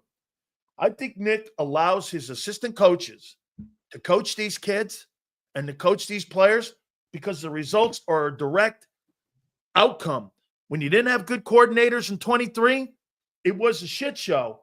When you had other coordinators that were decent, that came through the ropes of Mike McCoy, Frank Reich, and all these guys that have worked together, those guys went on to get head coaching jobs. I think he's got a pretty good connection when it comes to these offensive guys and who he's hiring. And I think there's an innate thing with that I think that Nick's got say in that coaching staff more so than I thought. Well, when it comes to the people that he brings into that building. Yeah, now I'm going to play the contrarian. I mean, I also think if you're Jeffrey Lurie, can't you look and say, you know, Nick, the 1 year I gave you the autonomy to hire some coordinators, we fell off the rails and collapsed, and you fired the coordinator in week 12. When we brought in the coordinators, we went to the Super Bowl twice. So that's what they're going to use against Nick. But, you know, the other thing is, you know, and I understand your question about the offense and all those different things and the personnel and the connection and all the – here's, I think, the biggest question, though, that you haven't asked that should be asked, and this is why he's going to get paid. How much does Nick Sirianni advance the agenda of Jeffrey Lurie and Howie Roseman with minimal pushback and optimal efficiency? Meaning he doesn't ruffle feathers. He doesn't make waves like Big Sills. He doesn't do any of those things. All right. He's there. He does his job. He lets Howie do his job. He tells the people what the owner wants him to tell people. You know, I think that's why they're paying him. I really do. I think that's why they're paying him, because they think he's the perfect coach for them. And that's really all we need him to be. Now, let's be real. I mean, the objective thing is you don't pay $20 million for a guy to have good relationships. That's not what you pay $20 million for. But this is Philly. It's Jeffrey Lurie's world, and we're just living in it. And this works. This has worked better than any other coach since Andy with Jeffrey Lurie, where they want to run it their way. They got PTSD, I think, from Chip Kelly, and I can't blame him for it. He blew up their team completely, made them the laughingstock of the NFL, basically. And he's now clinging on to this squad, and he doesn't want to give it up. And Nick is perfect for him. So I think that's what's happening, honestly. So I'm going to pay a guy $25 million to be in charge of a dating service. No, so you're paying $20 million. Build relationships. What? No, because he's zero headache. He does a good job at what you need him to actually do a good job at. Right. And he doesn't, like I said, doesn't upset the apple cart. You know, is Jeffrey Lurie going to get similar success from a $10 million coach? Maybe, but what's that $10 million coach going to want after a year of success or after a Super Bowl or after any of those things? You know, I think they have Nick right where they want him. I really think they do. I think they have more deal. I think they got more leverage than he does. Then where's it? That's a great comment. Then where's his deal? Is that why his deal's not? Get this. Maybe. What do you think? Who's holding the deal up? Do you think Nick or the Eagles? I don't know. Maybe it's already been done. Maybe it's already done. We don't know. There's no report. Something you want to get out there that you just rewarded. And if it's I don't know, man. They're weird about it. You remember Andy Reid's contract didn't come out till a couple months later. Now, Philly's a little different. They like the headlines a little bit more than Andy and the Chiefs do. But, maybe the deal's already done. I do think that Nick's team would be the one upholding it or holding it up because his agent is probably like, hey, man, 2 Super Bowls in 3 years. I want to be the highest paid coach. And he has a right to say that. But Jeffrey Lurie is probably like $16 million. Take it or leave it. Yeah. Wait a minute. I want Xander to get his little book out here because 16 M's. Take it or leave it. Here's my prediction. They're going to move out of the first round, and they're going to announce on draft night that Nick Sirianni has been paid X amount of money. No. And that's when they're going to announce it. They're going to announce it on draft night in 9 days. No, they're not. Nick and Howie have both been extended. And then they're going to do this. We are moving out of the first round, and we're moving to the 5th round. They might. They might. You know, the other funny part about the leverage conversation with him is they can easily say to him, hey, you're on a Hall of Fame trajectory in Philly. You think you're going to be on a Hall of Fame trajectory if you go somewhere else? Bye-bye, Nicky. Now, I like Nick, all right? I do. I like Nick, but I like him for Philly, okay? I like him for Philly. How much you like him? You like him for $24 million? Do you like him for not my money. I don't give a shit what he makes. It's not my money. I want the Eagles to be successful. I want the Eagles to be successful. No, John doesn't care about the Eagles being successful. I want the Eagles to be successful. I think keeping him around gives you the best chance at success. I don't care how much it costs Jeffrey Lurie. So my opinion is still get the deal done. He's worth it. But I do wonder how the deal is going to go because I think the Eagles have more leverage than people think. All right. You know, I got to say so. I'm going to throw this out here. Look, I moved off the first page after an hour and 45 minutes. Holy shit here. All right. So, you know, I hear people, all your draft experts and everybody telling me this and that. Where in the world did the 32nd pick become this golden goose's egg where all of a sudden, hey, we can't take a running back or a linebacker or safety at 32. We can't. I'm like, hang on here.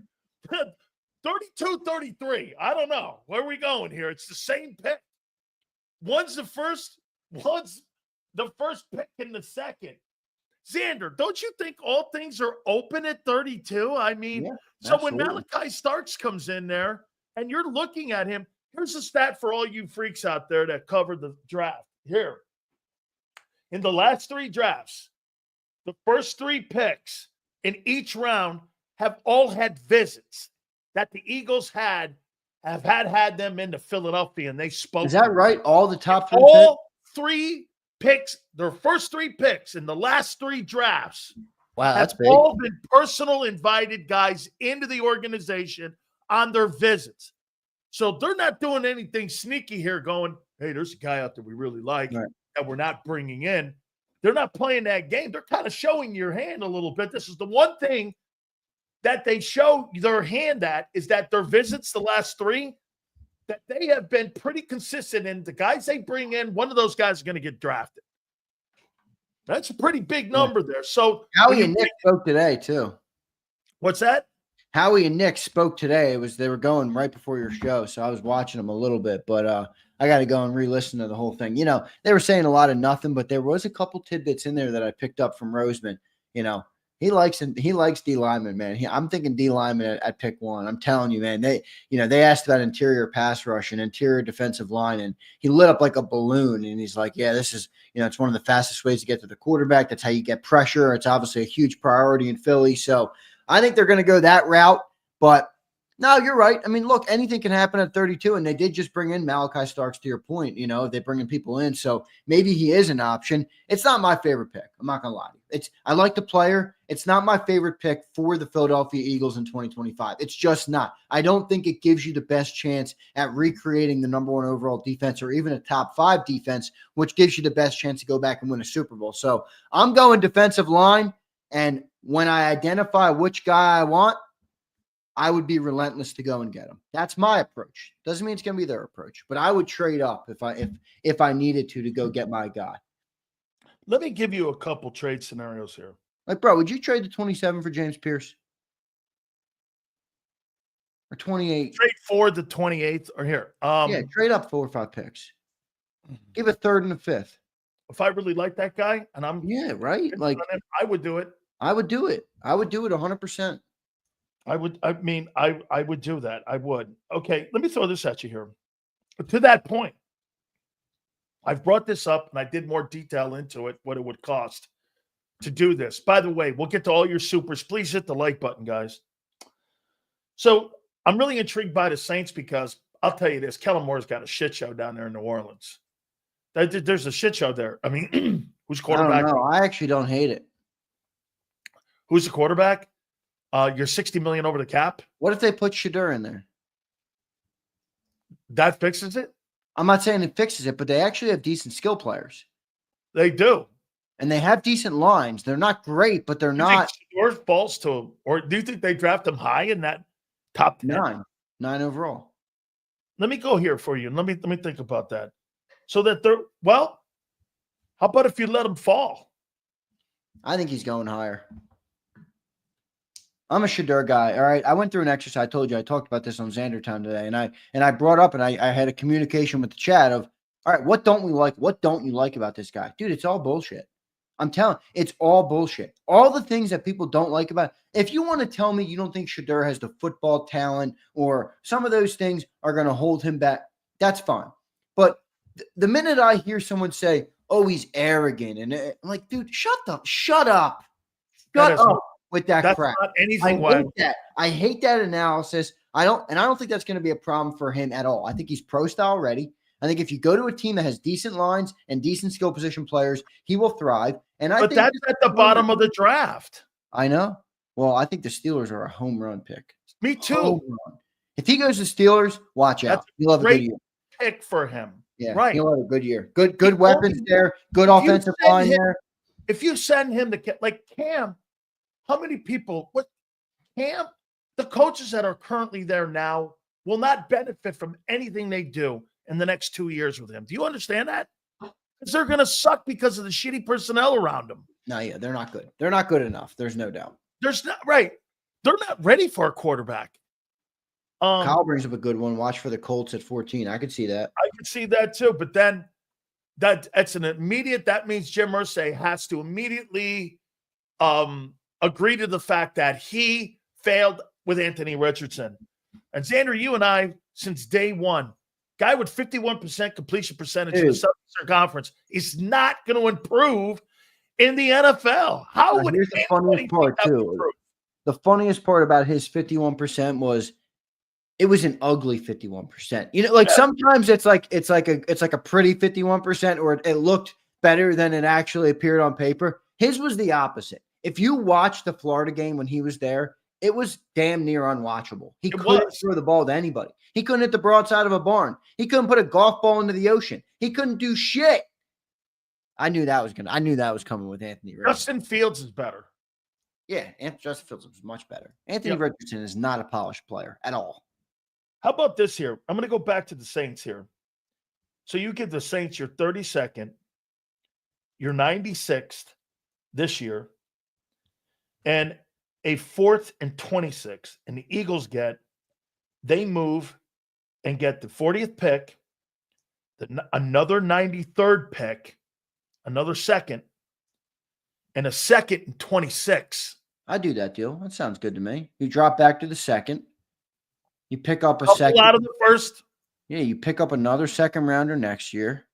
I like that move. That sounds and another second this year. Another second this year, a second next year. That's more than you're going to get. I mean, you're going to have to go future pick if you want to get that type of a haul. You're not getting 2 seconds back for 32 anywhere else. But I do think in Sills' scenario, it could be plausible where they would do that. But I actually like that trade that you proposed there. I think that's a pretty good one because 40 is where I want to go. If people want to trade out, I'm cool with that. But do we really want to fall to 50 or 48? Like, we got to be a little bit. No, I want to be up there in like the 40 and the 30s, like in there. Yeah. Because I want to kill two birds with one stone to try to get an edge and a DT in this draft with premium picks. That's what I want to come away with. And I'm trying to get future picks. Let's face it, Howie's not going to use all 20 of these picks in the next 2 years. He's just not. He's going to package shit up to move up and down here. It may be this year. It may be next year here. Here's another one, Xander. To your point about Pierce, or maybe somebody up there they like, would you consider this? Go to Seattle. That's the 18th pick for James Pierce or an edge or someone you like. Seattle gets Dallas Goedert, the 32nd pick. They need a tight end. A 5th round, 164, and a 5th and 26. You get the 18th pick in the draft, and you also get a 7th rounder, number 223. For you to move up to 18, you would give Goddard your 32nd pick, a 5th rounder, 164, and a 5th and 26 to get the 18th pick for Dallas Goedert. I don't think that's enough. You get rid of money with Goddard. You move off the player, and who knows at 18 where that Tyler Warren kid goes. Nah, he's not going to be there. But why do you? I don't think that's enough, Sills. I really don't. Look, people are talking about the Eagles are trying to get a 5th at it for Goddard or a conditional 4th, which I don't think they're going to get. No, so if I think you're getting a 6th. Yeah, me too. Maybe a conditional 5th is what you might get. A 6th that could turn into a 5th is what I would say. Yeah. So if you got him, you got 2 other 5th round picks and 32. You think that's going to be enough to get you to the 18? That's a big jump, dude. 18. That's a big jump. That's a 14. You're giving them a top. You're giving them a top player in Goddard. You're giving them the 32nd pick. You're giving them a 5th, and you're giving them a 5th and 26, and you're getting the 18th pick, and you're getting a 7th also for you to move up to the 18th spot. Yeah, I don't agree. People in the chat are saying this is too much. I don't think it's enough to get the deal done. I don't think you're getting to 18 with Goddard and 2 5ths. Goddard, 32, 25 5th, and 2026 5th. And the 32nd. You're getting a first rounder, too. You're getting Goddard, a first rounder, a 5th, and a that's probably enough, maybe. And a 5th and 26. And you move up to 18, and Seattle also gives you a 7th round, 223rd pick. I'd like to put that in. I almost like to put that into a trade calculator and see if that deal would get. Not that those are perfect or anything, but I would like to do that. That's pretty interesting. I mean, I'd like to see how that comes out. Let me see if I can do it. Goddard, you said Seattle, because you're looking to get. If there's a guy at 18 that they love so much, you put Goddard in a deal because you're trying to get. Remember, too, also, you're killing 2 birds with 1 stone and getting rid of the money. Okay, so you're sending Goddard, your first round pick, a 5th, and you're sending a 5th and 26, and you're getting in return the 18th pick, and you also get a 7th round, 223. To move up to 18. I'd probably do that deal. I don't know if it would get the deal done, but Walter Nolan may be there. Yeah. Walter Nolan. That's probably a little rich for Walter Nolan. I don't know. He's one of those dudes who's mocked all over the board. I know. I think that's the fun part of this draft is that there's like 20 dudes that are like, some are have them top 15, sometimes they're 40. It's like, I don't know what's going on there, but it's very subjective, that part of the draft. Like Walter Nolan, James Pierce. I mean, just for example, I just clicked on the mock draft simulator thing. And I just started it, clicked on the Eagles, and it goes too quick. The simulation of it. But James Pierce is sitting there at 32. But like, I don't think he's going to be there. No. You know. Let me offer a trade. Let me offer this trade. You said this. You said Dallas go to 18. Go to 18 where Seattle is. Where Seattle is? Yeah. Seattle gets Goddard, the 32nd pick, a 5th rounder, 164, and a 5th rounder in 26. The Eagles get back the 18th pick and a 7th round, 223. Right. All right, let me put this in here. I'm going to see if it does anything. All right, here we go. Offer trade.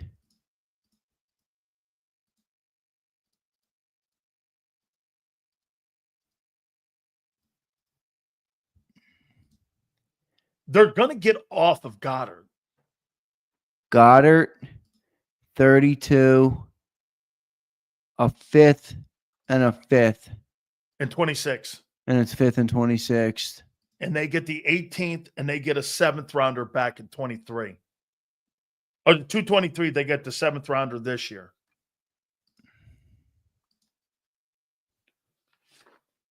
That went through. That went through. Now you're at 18. Now you're at 18.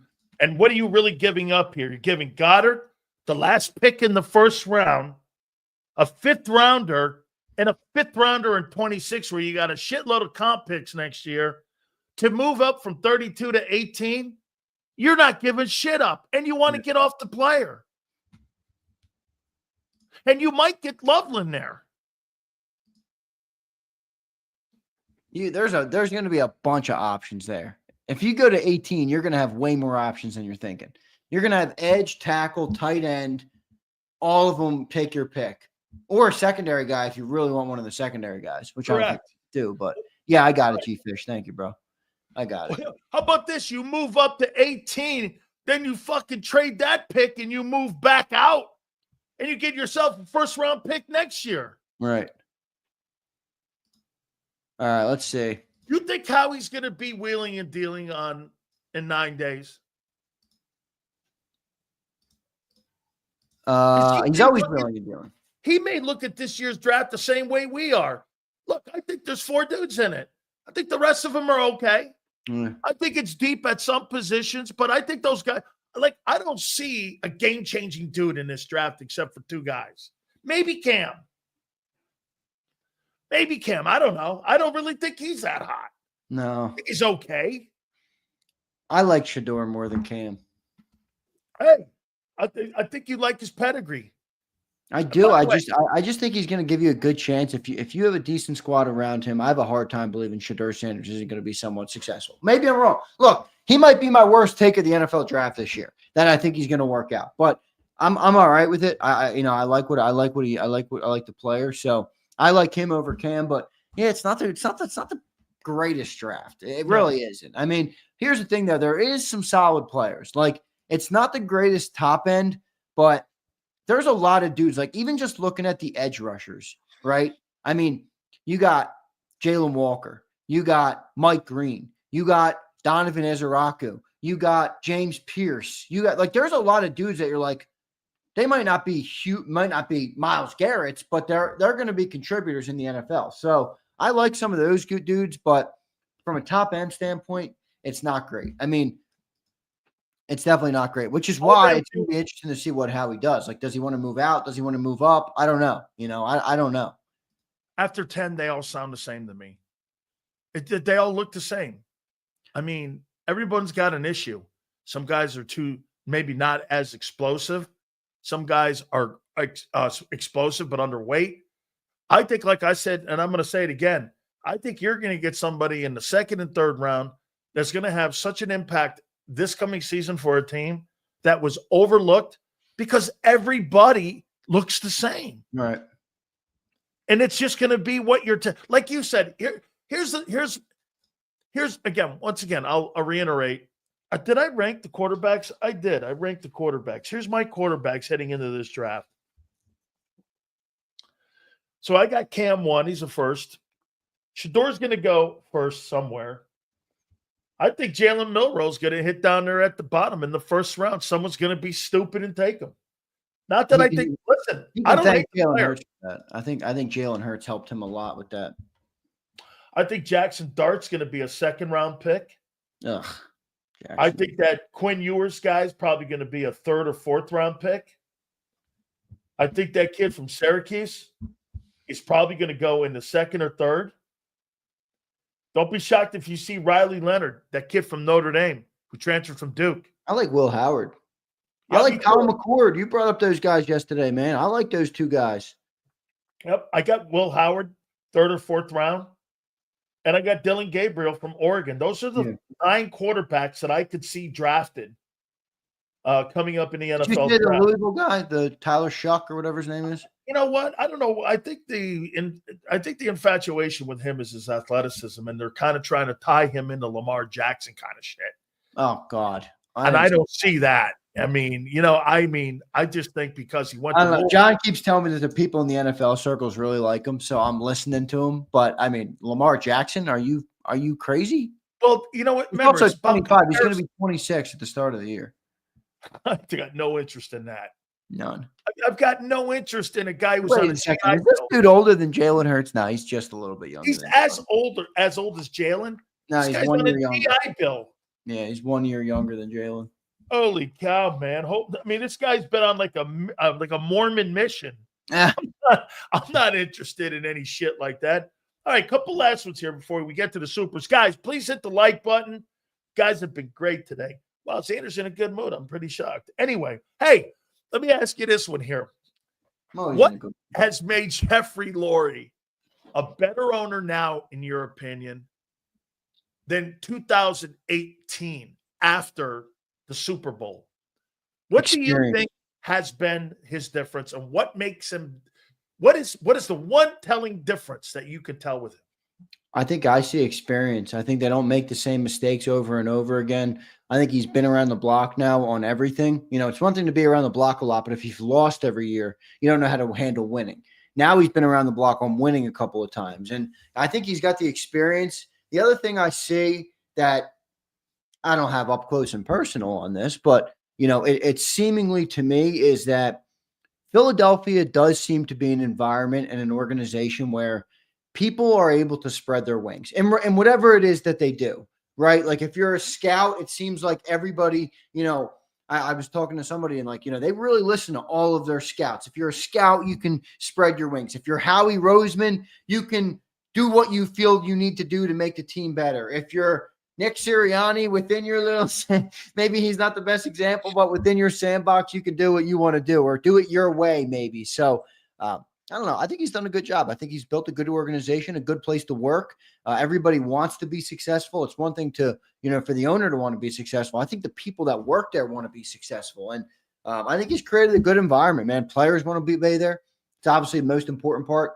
You can have a bunch of suits in the scouting room that want to be there, but if you don't have good players or players that want to play there, it doesn't work. So from that perspective, I do think it's a good place to play, a genuinely good place to play for a player in the NFL. And now he's got the right guy making decisions. I think Howie deserves more credit than Jeffrey. I'll say that.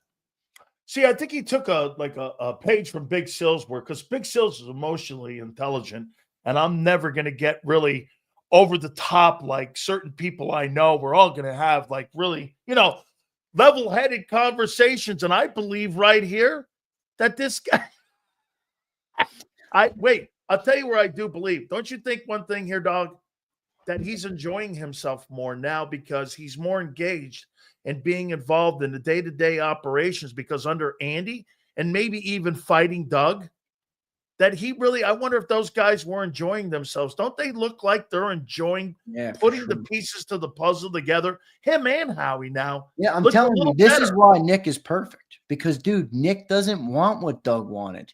That's right. I don't even think he cares. That's right. I think he's like, Howie, go do you, bro. Like, you give me a good team, I'll do my best to get the most out of them. That's it. I honestly believe that Nick is not, he doesn't care about getting more on his plate. Maybe because he can, you know, he's having a hard time handling what's already on his plate. But no, he's done a good job. I mean, the whole system does seem like it's working well right now. I give the most credit to Howie, though, not Jeffrey. Last one here.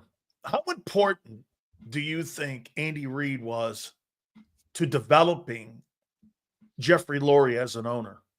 Oh, massive. Massive. I don't think the organization would be. What do you think Andy had a bigger impact on, the owner or the GM? I think the owner, because I think Howie got a lot of his stuff from Banner.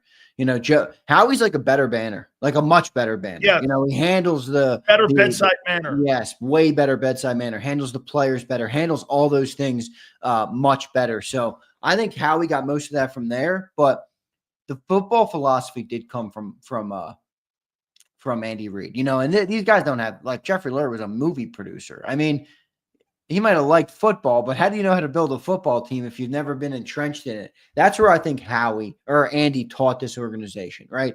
Go to the trenches first. Do the, you know, build from the inside out. Some of the organizational philosophies that they've stuck to, and to their credit, have done very well after Andy, but I think they got that from Andy, and I do think that helped Jeffrey Lurie a lot. Would you ever think of signing Derek Carr as a backup quarterback in Philly? No, not here. There's just no need. I mean, you know, this city is weird with backup quarterbacks. We're always going to be. Our first Super Bowl came with a backup quarterback, and the starter fizzled out. Like, it's always going to be that way. So just knowing that you're trying to create long-term success, continuous success, I would not bring a guy like Derek Carr in. I mean, Kenny Pickett, I thought, was a little bit too much. I Huh. mean, he was a former first-round pick. I mean, why? But it never got to a point because I think people knew that Pickett sucked. He wore 2 gloves to throw the ball. But I wouldn't go down the Derek Carr road. No, I think Carr actually can play. He can. He Carr's wasn't awful.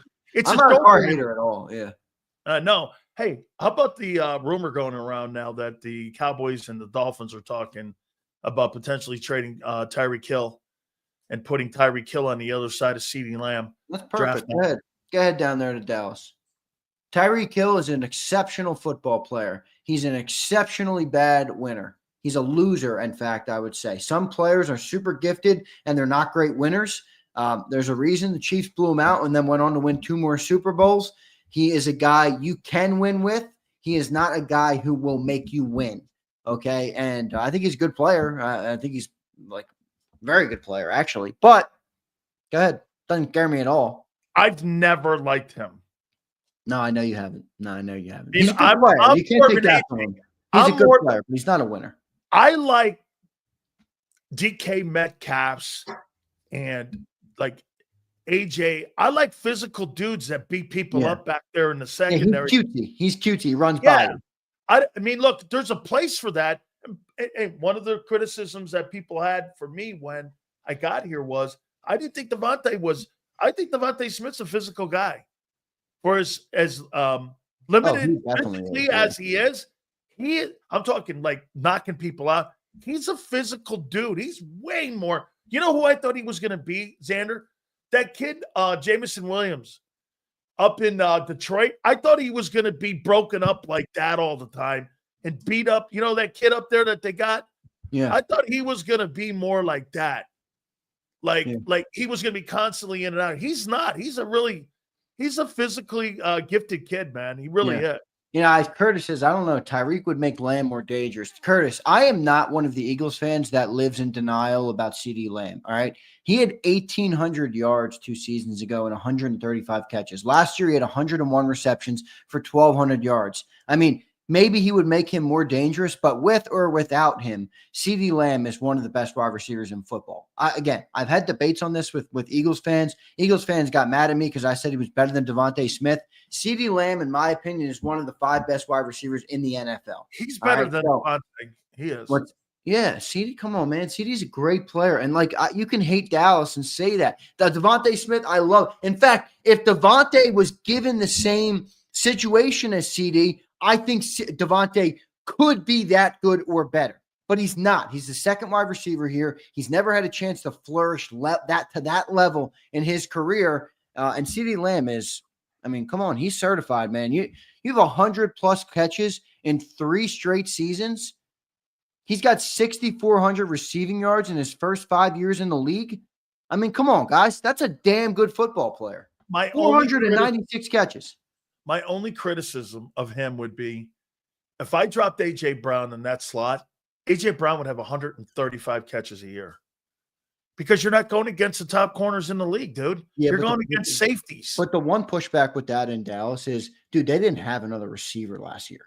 I get it. They didn't have They had to put him in the middle of the field. They had to. And the other thing is, even if you're a defense, it's like, all right, my best corners are outside versus a bunch of stiffs. Or I can move them inside or run a different look, there's a lot of different coverages you can do to take away the middle of the field. There's a lot of things you can do. And CeeDee Lamb seems to produce above all. So, I actually really like CeeDee Lamb. I'm not going to lie to you. He's one of the NFL players I really like. I wish the Eagles did more of that in the slot with AJ. I wish they moved him around more because that might make the middle of the field open up more. Because of the inconsistency of Dallas Goedert. But then when you drop a guy like A.J. Brown down in the middle of the field like that, you're just like asking for trouble down there for injuries. Yeah. I mean, that's a lot more traffic. You're going against bigger people too. Remember that. One thing you give CeeDee credit for, you may be going against lesser guys, but you're going against bigger people. You're going against linebackers. Yeah, it's tough on the body, and he's not the biggest dude in the world. Nope. I mean, he's not the biggest dude in the world. But, yeah, I mean, Devontae Smith is 4,000 yards in 4 years. CeeDee has 6,500 in 5 years. So, I mean, they're not really in the same – quite in the same caliber. But Maybe if you do you think if Devontae was given or was the number one receiver in Philly, it would look different? Like, do you think he'd be able to compete with a guy like CD, or he's not that talented? He'd be Brandon Ayuk. Oh, I think he's a little better than that. I'm not an Ayuk guy at all. Brandon Ayuk gets 1,400 yards a year. Yeah, but Brandon Ayuk plays he plays cutesy. He doesn't play like Smitty. Smitty's polished. I think Smith. Now, again, it's hard to say because he's in a two role. He's in a two role, but here's what I like about him. He's one of the best route runners you'll see in the game. It's not a big time passing offense. No, it's not a big time passing offense at all. But he's very polished route runner. I mean, one of the best in terms of route running. So I think if he was a number one, he would thrive because I think he would get open on anybody. And he's obviously the hands aren't an issue at all. But let me ask you this: when he's not in the game, do you notice? Smitty, I mean, it's hard to say you do in this offense. But dude, we were such a run team last year. Yeah, but when AJ's not out there, I notice it. Yeah, when AJ's not there, I notice him not being there. Dude, they won games last year without him out there on the field, man. When you got AJ Brown not in there, man, that run game suffers even. AJ Brown has so much more impact on the run game than people think because you got to defend it, bro. You just can't. Yeah. You just can't climb down in the box and go screw that guy out there on the number. You got to defend him. And to some extent, you got to do the same bullshit to Goddard.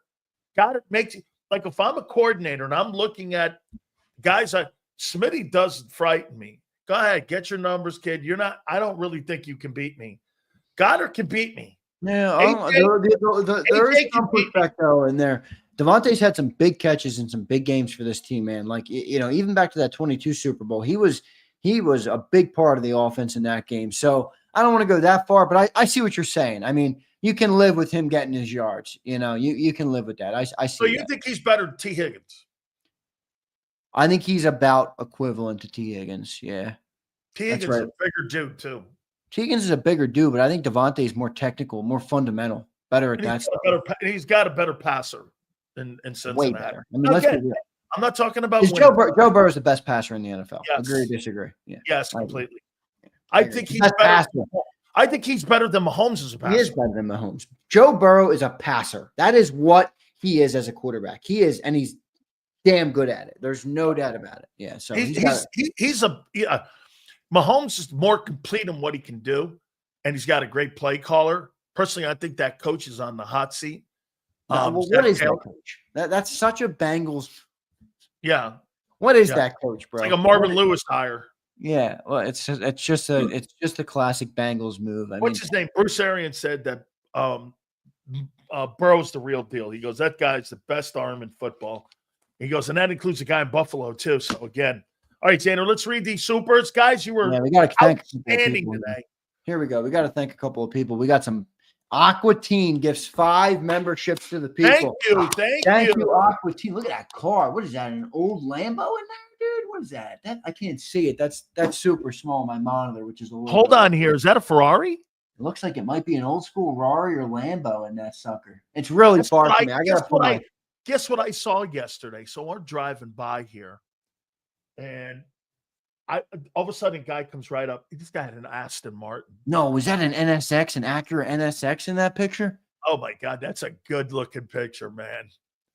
Dude, an Aston Martin drove by us yesterday. I'm like, people don't really. That's a $350,000 car. Yeah, there you go. You were right, Twiz. Good call, brother. Aqua Teen checks in. Acura NSX. That was my dad's favorite car when he was like favorite supercar-esque looking thing when he was younger. Was the NSX. They used to work at the Acura dealer. My parents. I think I had one. Dude, NSXs are badass, man. I think they discontinued them. Did they have the package, the AMG package on it? Acura NSX. Did they have an AMG package? I had an Acura like that. My wife drove it. They had it. Yeah, they discontinued after 22. I knew it.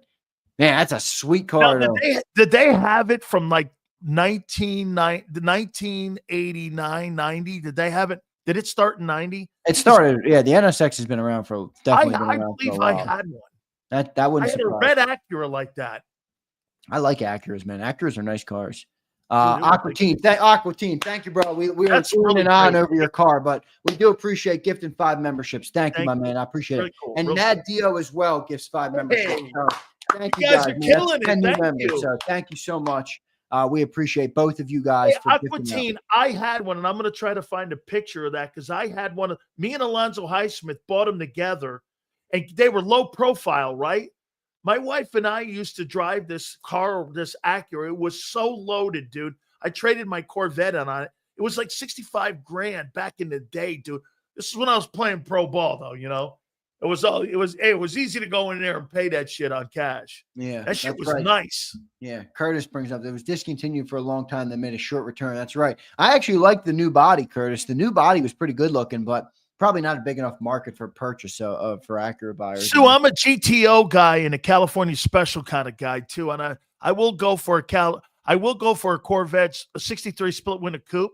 I like nice. some of those. I like the Ferrari Daytonas. Yeah, they're nice. I'm a big car guy too. Yeah, I love cars. Yeah, how do you not love cars? I don't know. I feel like how do you not love cars? I mean, they're just. I love goats. I love GTOs, man. Yeah, they're nice. I'm a big Mustang guy. I always have been. Matt Dio says, "What's up, Dio? Thank you for the gift of the super chat or the members." And here we go with the super chat. He says, "This explains a lot about Sills communication. LOL equals lots of love, not laugh out loud." Yeah, I never heard that. What's up with that? I don't know. This guy was giving me LOL, and I'm like, this guy's throwing me lots of love. That means laugh out loud. What? Okay. I thought it was lots of love. I don't know. Hey, I'm sorry. I'm not in on my OGs or my emojis. It's a little corny. I won't lie to you. I use it sometimes, though, so I don't want to throw myself under the bus completely. Dio, member for 9 months. He says, facts. Nick had 3 different QBs while he was offensive coordinator each year in Indy. Luck, Brissett, and Rivers. Brissett was a mobile and RPO quarterback. He was not mobile. Jacoby Brissett? Dio. Bro. He was a drop back guy, and guess who the OC was? Guess who the OC really was in Indy? It was Frank. He's not a mobile quarterback, bro. He had a different offense with each QB. That's true. Steichen was with Chargers where Sirianni coached. Come on, dog. Jacoby Brissett is not a mobile quarterback. No, man. Dude, absolutely not. Come Absolutely. on, man. Jacoby Brissett. I'm a mobile quarterback if Jacoby Brissett is. Yeah. Mike Cannon checks in. Member for 5 months. Thank you, bro. Thank you, bro. Character concerns with Pierce. Is Sawyer close enough in talent? Staying at 32 would make sense. Sawyer's not a first-round pick. No. But he's a second-round guy. I want to show you something here. What are the major character concerns on James Pierce? Because I've seen a little bit. I haven't seen too much on it, but I don't care. I don't either, bro. Sometimes I feel like he didn't kill anybody. He didn't slap a chick. He didn't rob a bank. I don't care if it's pot. They say he's viewed as uncoachable. Come on, he played 4 years at Tennessee. Sight distractions. I mean, I don't. That sounds like agent bullshit to me.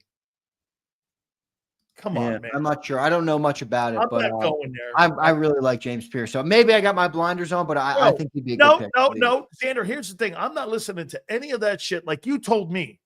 Here's the one thing you talk about with Sanders. You will never hear me say this. Well, I don't like the guy because he's Deion Sanders' son. What's that got to do with the kid? Yeah, I agree. You know why? One of the reasons I don't like him? He holds the ball too damn long. He sits in the pocket too long. And now, again, you got a shitty O-line. You got to get that football out of there. He'd rather take sacks. That's a problem I have. Sitting in the pocket, waiting for routes to develop. Well, son, if you go to a shitty team like the Giants, get used to that because you're going to get hit. Yep, I know. Kyle says, speeding ticket. I just got one of those. Kyle, be safe on the road, brother. Come on, be safe on the road. I appreciate you, Kyle. Abe checks in. What up, Abe? Appreciate you, brother. He says, Sills, to your point yesterday to why Milton and Nolan took too long to produce was because they had Reddick, Cox, Hargrave, Sweat, and starting ahead of them. Carter is different. It's true. It's actually a good point. A lot of guys in front of those dudes, man. Remember the other thing, too, that we didn't hit on yesterday. Mario Ujoma has been in this system for 2 years. I'm not saying he's going to be Milton Williams, but it took Milton Williams a couple years to get there. 3. He was pretty good in a smaller role last year. I think he could be good. And the other guys, Thomas Booker's now been developing in this role. Again, I'm not saying he's going to be this world-beating player, but he has been in the system. Maybe he can make a little bit of a jump and contribute next year. So we'll see. Hey, thank you, bro. Kimbo's checks in. What's up, Kimbo's? Kirby Guys, I appreciate these supers. Thank you, my friend. Yeah, please hit the like button. We're a little low in likes. Oh, come on. Kimbo says, Kirby said Starks as soon as he walked on the field as a freshman, he wanted to start him. 42 starts in 43 games and pin Brock Bowers down. Yeah, I said yesterday, Kimbo said he's the best safety in the draft. You know, I keep hearing Nick Emanwari, and I turned on the Emanwari tape because admittedly I hadn't seen that much of it. And I'm like, this guy's missing tackles everywhere. He's blowing coverages left and right. He's one of those dudes that's super athletic. But do you have a feel for playing the game of football? Malachi clearly has that. How about this, too? When you watch him play, and then you hear with all those great Georgia players that Kirby identified him the first week in Athens. That's Mike safety.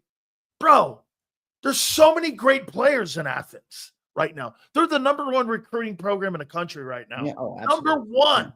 I'm a Bama guy. Across the board. Yeah. Okay. Yeah, they are. And he's identifying that guy. That's why that guy jumps off the charts to me. Yeah, I think you're going to see off the charts. I think you're going to see another big shift coming in college football. We'll maybe save that combo for another day, but I think the SEC is going to start to weaken a little bit, and you're going to start to see. Now, remember, they have the Texas schools, so the Texas schools are not going anywhere. Obviously, they got the most money, but basically look at whoever makes the most money and has the most money for NIL. Those are the teams that are going to rise to the top. And it's going to be more than just being, I'm Alabama, so come here. I think there's going to start to be, remember, you're no longer just paying players. These guys are now some of the richest people in society. They're 1% earners, which means situation matters, city matters, the women on campus matter, the weather matters, taxes matter, all those things matter. Exposure, all of those things. So the landscape for those who follow college football, like Sills and I, the changes have just begun, dude. You want to know what program is going to get killed because of NIL? Notre Dame. Yeah, I agree. Unless you change your admissions and what you're looking at and what you're doing, you are going to be in trouble, because if Notre Dame knocks on my door, think about what Brian Kelly did. Brian Kelly left Notre Dame to go to a $100 million contract at LSU. Yeah. Bro, if you're recruiting me today, here's where I'm going. I might go to the University of Houston. Why? Yeah. Look at their hoop program. Look at where they're located. They're located in wealth. Tax-free state, Houston, Texas, oil money. Keep an eye on SMU, Houston, University of Texas, Texas A&M, Texas Tech, all of those programs, Xander. I think Bama's got to have a come to Jesus conversation. I agree. Basically why I brought this up. Yep, I agree. You got to have a come to Jesus. Do you want to spend money? Because you know how Auburn can catch them? Nil. You have now made it so nil can have the have-nots catch you now, because they're doing shit now. Bro, I said this. The kid from Tennessee, I know a lot of people hate it. I heard you say, worst thing in the world. You know what happened? Well, guess what? You're going to weed out shitty programs, and it's going to be 50 programs, Xander, that are going to have an opportunity to win a national championship. Yeah. Why is Temple involved in college football at all? Why are they doing it and rolling a team out? For the environment? How many people in college sports today do that just for a good Saturday? Those days are gone, dog. I mean, Temple should just focus completely on hoop. Yeah. And get rid of the football program, because you're going nowhere with it. Yeah. You know what? You should have club football. See, Sean says I'm underestimating the SEC. Sean, I overstated that. I didn't really mean it like that. I more meant because I'm a Bama guy. I think that Bama is not the most desirable place to play, especially without Nick Saban now in that room. Even if you offer me a big bag of money, there's a lot of places, even in the SEC, that I would choose over Alabama. Now, I think what the SEC has, though, is they have both of the Texas schools. Obviously, Texas joined the SEC last year, so you're never going to go backwards when you have the Texas schools, because they get the most money. They have the most boosters. They have the richest programs. So Tennessee, that's going to help. But, here's the thing. Let's look at the playoff. You had Notre Dame. You had Penn State. You had Ohio State. You had Texas. Obviously, Ohio State beat Notre Dame. I mean, those aren't SEC schools. I know Texas was, but Boise State was in there. Arizona State was in there. Oregon was in there. Now, Georgia and Tennessee were in there, but you also had Clemson. You had SMU. You had Indiana. Like, there's going to start to be a lot more changes in college football. And Just because you're Alabama doesn't mean you get all the recruits. What do you notice about Penn State? 110,000 attendance. Clemson, 97,000 attendance. Tennessee, Neyland Stadium, 100,000 attendance. Neyland's beautiful. Boise State, 85,000 attendance. Every one of the schools that were made the playoffs. Do you know that Alabama gets 87,000 fans for the red-white game? You know what that is, folks? That's the spring game. Spring game. Yep. I went to it. I went to it multiple years at Bama when I was there. Miami can't get 40,000 into a regular season ball game. Yeah. See, Sean says, Xander, watch how many players come out of the SEC in the first round of the draft. Sean, I'm not disputing that, but here's the pushback. Ready? They're talking about Ohio State might break Georgia's record for over 16 draft picks in this year's draft. Again, I'm not saying the SEC is not going to produce top talent, but I'm just saying you will see it spread amongst the schools that have money. Ohio State's going to be up there. Penn State's going to be up there. The Texas schools are obviously going to be up there. Auburn will be up there always. Tennessee, Michigan. Those guys will all be up there, man, because they got money, they got funding, they got all sorts of stuff. Michigan's going to have 3 guys go in the first round, and they won 7 ball games last year. Dude, what about Miami? Are they positioned to handle this? I mean, they used to have the best NIL program in the game. Bro, the quarterback they just signed from Georgia driving a Lamborghini. Yeah, well, good. That's what they need. I mean, you can sit here and say, oh, look at the college playoffs are done or college football is gone. That's the reality. So if you don't want to play the game, you're going to get squashed. That's what's you're right. Miami's not the greatest sports city. It's just not. It's bad. But here's not. I mean, they check a lot of other boxes. They got warm weather. They got great taxes. They got beautiful women. They're in they're in Florida. Come on. So there's a lot of good there too. But there is no question Miami's not the greatest. James says, what do y'all think about drafting Starks and the safety from Penn State? Put him in the slot, move Cooper to the outside. I think you're talking about Kobe King, the Penn State guy. No. That's the linebacker. Who's the safety from Penn State?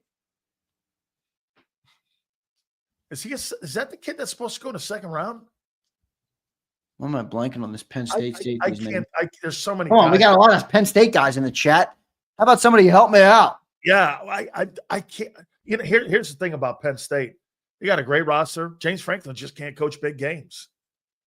No, he's is it the Winston kid? Yeah, Kevin Winston, maybe. Kevin Winston Jr. Yeah, that's it. I mean, they got a lot of Penn State is always going to be in the building because, bro, they're donors. They got a boatload of donors. It's a great Penn State's got a great fan base, man. Penn State's just a great fan base. I'm a Penn State hater, and I don't care what anybody has to say about it. Matt Dio says Brissett was mobile compared to Rivers and Luck, and they used RPOs for Brissett like Nick Foles. They did use a little bit more RPOs with them. I was just pushing back on a mobile quarterback. I mean, Dio, mobile. But Luck got taken out. Luck was way more mobile. Luck tried to knock you out like he was a linebacker. Dude, the reason that Andrew Luck quit the game was because he was an RPO guy. Yeah. Luck was such a unique quarterback, man. Absolutely. He was a unicorn kind of guy. He could run, but he was better at throwing it downfield than anything. So that was the best way. Hey, I appreciate these supers, guys. Keep them coming. Yeah. All right. I think we got them all.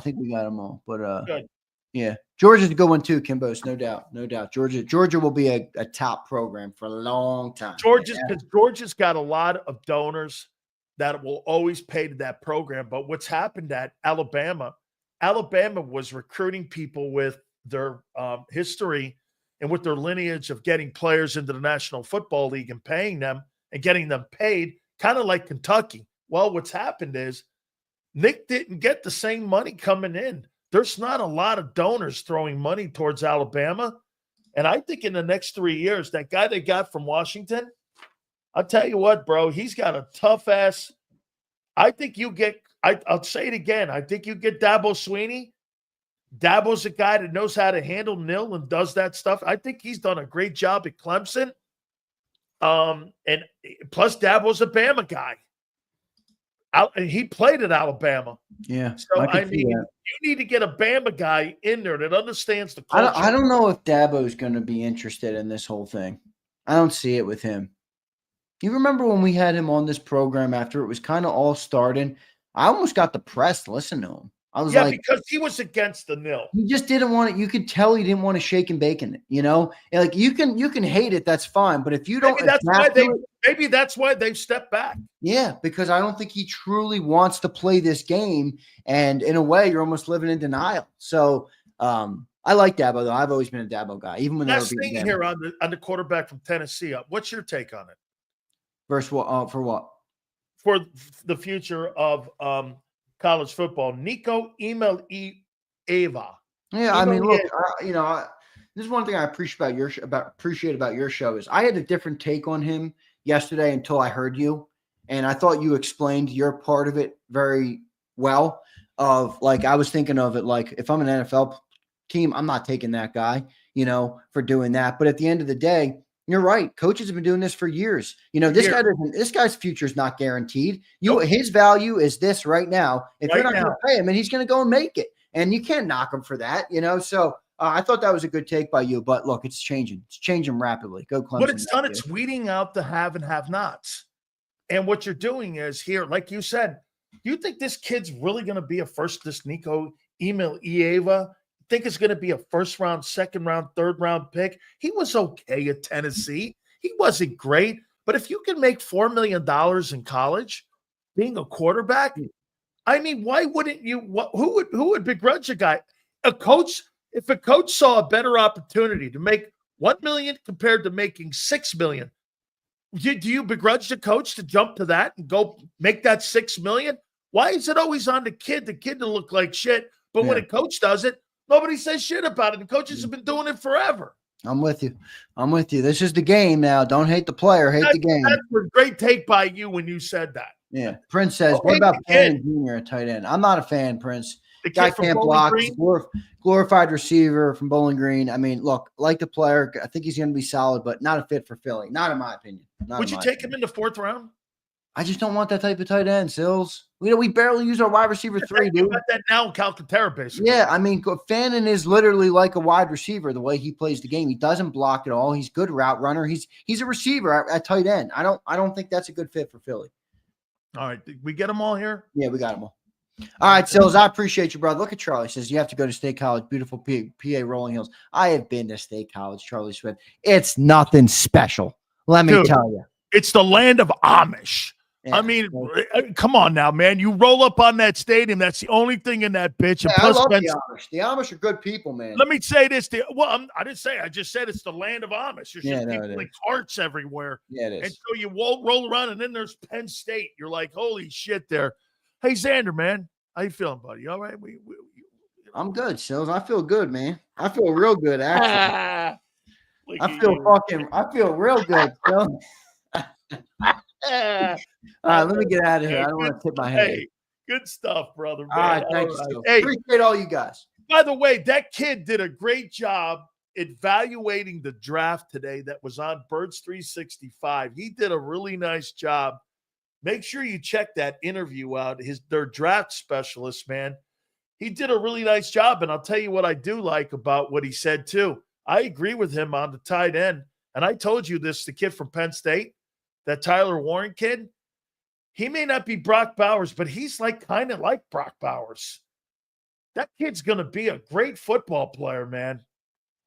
I mean, hey, if you told me Tyler Warren would be better than Abdul Carter in 5 years in the NFL, I would believe you. Okay? I would believe that. Matt Maurice is going to join us at 5:30. So, again, I mean, we're going to go back over those drafts. We're going to go back over the picks, too. We're going to do that here in a second. Do me a favor, guys. Make sure you check out my great friends at Morgan & Morgan.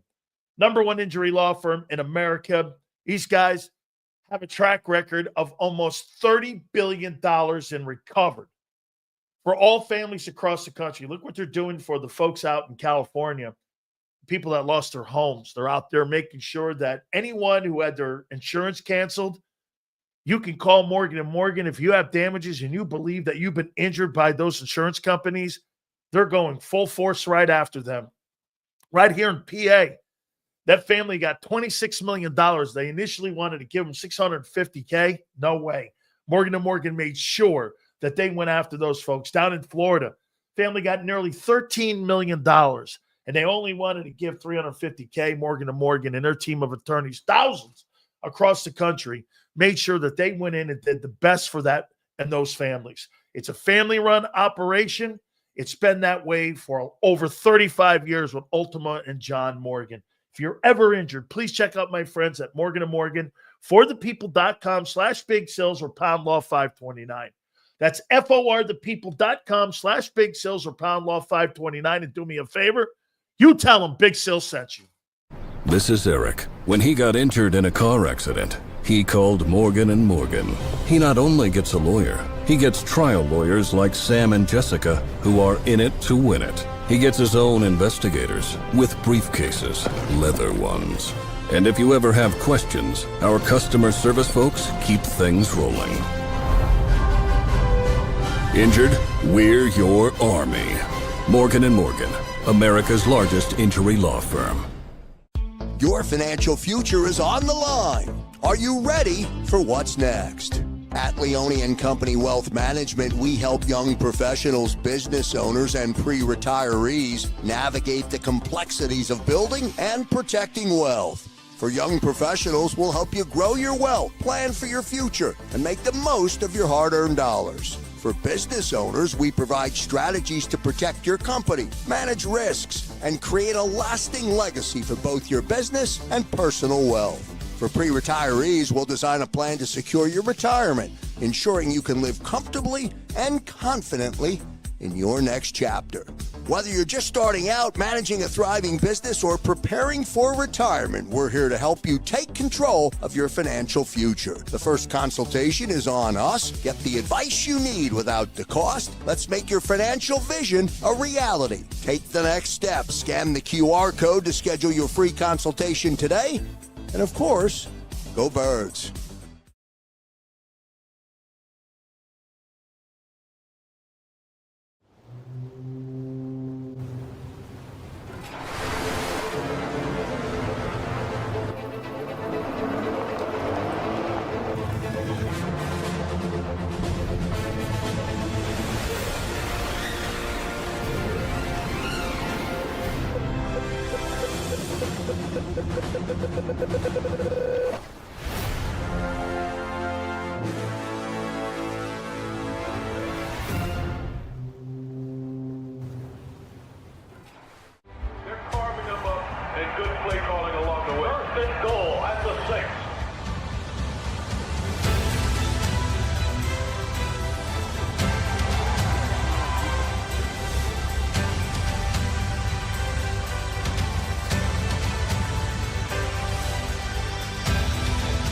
Field of life, First Trust Bank is there for you.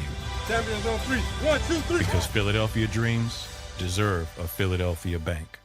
In our hometown, we all look out for each other. We step up to keep our communities going strong. And at Independence Blue Cross, we're here to keep you going strong as the #1 health insurer in the region.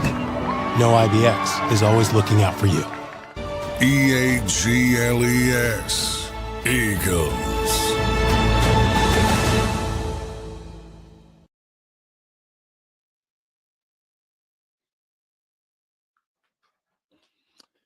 Big Sil's here, National Football Show. Appreciate you guys coming aboard. Thank you guys. Please hit the like button. Don't forget, our great friend, Merrill Reese, will join us. That will be at 5:30 Eastern. Awesome stuff. Guys, do me a favor. Please hit the like button. Great stuff again, too, man. Really great stuff, and I can't thank you enough. I wrote down some guys here. My all-time NFL undrafted team, just to show you, it's not where you're drafted in the draft.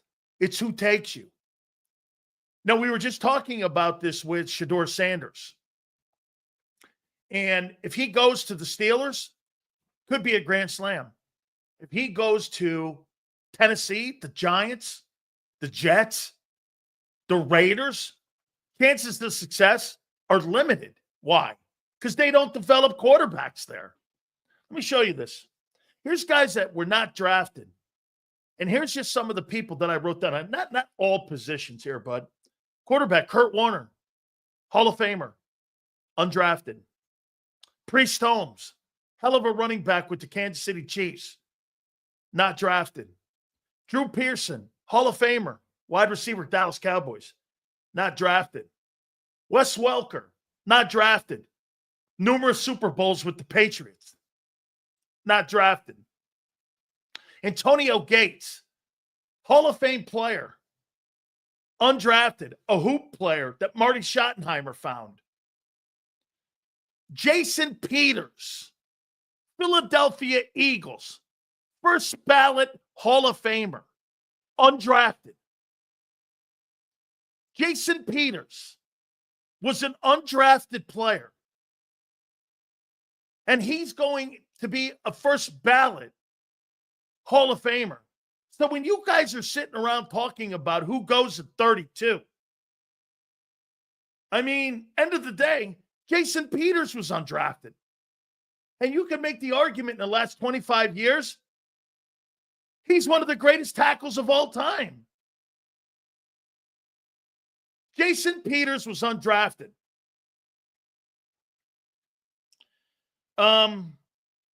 Joe Jacoby, winner of 3 Super Bowls. Played on the Hogs with the Washington Redskins. Undrafted. Defense, John Randall, Hall of Famer. Yes, that. John Randall, undrafted. Pro Football Hall of Famer.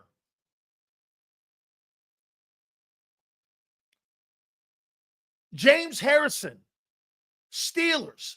He will be a Hall of Famer. Undrafted. How about this one? London Fletcher, undrafted. Sam Mills, Hall of Famer, undrafted. Willie Wood, Hall of Famer, undrafted, Packers. Willie Brown, Hall of Famer, undrafted, Raiders. Guys, Jason Peters is the greatest example of the NFL draft not getting it right. Get this, long time ago, Jason Peters just retired. Jason Peters is a long time ago? I must have missed that. I must have missed that. Don't you, would you not, hey, you could make the argument he's better than Lane. Lane was the 5th pick. The 5th pick in the draft, and Peters is probably better than Lane Johnson. Nah. Well, one guy plays left tackle. And I promise you, the guy without the steroid accusation around him will go first in Jason Peters on a first ballot. Yeah, okay. And I helped put that list together. And I think Lane is a Hall of Fame guy. I do. Get this. Peters is 42 years old, and they're still asking him to play. Hey, look at this guy. He thinks Jason Peters is not as good as Lane. Lane has nowhere near the resume that Jason Peters has. Peters is a 9-time Pro Bowler. They're still asking him to play.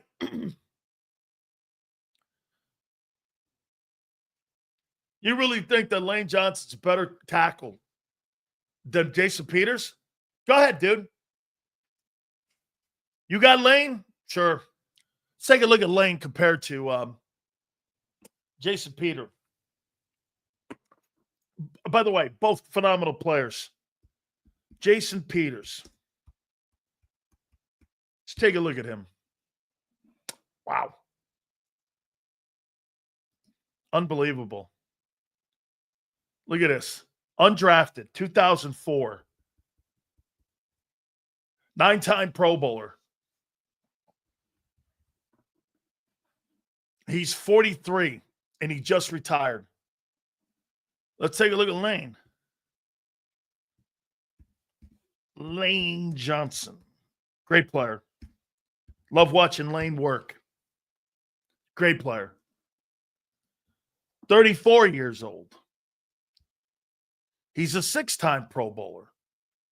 He's still got 3 more in him. One plays right and the other plays left, though. Always be a difference in how you perceive one or the other, especially when it comes to Hall of Fame. Left tackles always get paid more, and left tackles always, it's a more prestigious because quarterbacks are right-handed. Lane is not a first ballot, probably Hall of Famer. Lane will be a second. Lane is, did you know Lane is a better human being than football? I'd love to hear that. Same thing, and I'll always say that about Leroy Selman. And Leroy Selman was the most unblockable 34 defensive end that's ever lived. Nobody ever in a million years would say that he wasn't the best 30. Even Joe Green says this. Let's see a standard Dick Train L here. Lane Johnson, Hall of Fame player, but he did get popped for PEDs. That still, in my opinion, is not going to stop him, though, from going to the Hall of Fame. He'll still get in. He'll still go. But he won't go because he was popped for PEDs. Reggie was a complex guy. Really a great guy. Great guy. Now, Lane puts a couple more Super Bowls in there. He's got 2 Super Bowls, 3 NFC championships. It's quite a resume. Okay, so you've got to put that in there. That has nothing to do with when. It's you did. Hey, a lot of things about people doing shit in the past. Oh, I see. For some people, it sticks. For some, it doesn't. Because he's your boy, right? All right.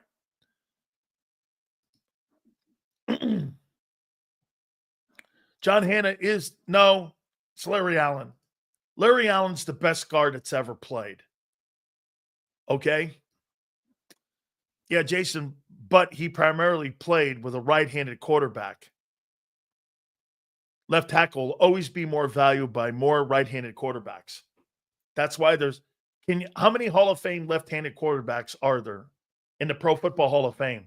Steve Young, Ken Stabler, and who else? How many left-handed quarterbacks are Hall of Famers? Young, Stabler, and who? In 110 years. I'm trying to think of. I'm maybe I'm missing one. Tarkenton's right-handed.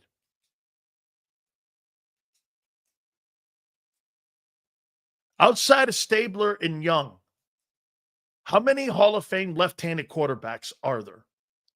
There's only 2. Okay? There's only 2. There's a reason. That's why there's more right tackles. Or, excuse me, left tackles in the Hall of Fame.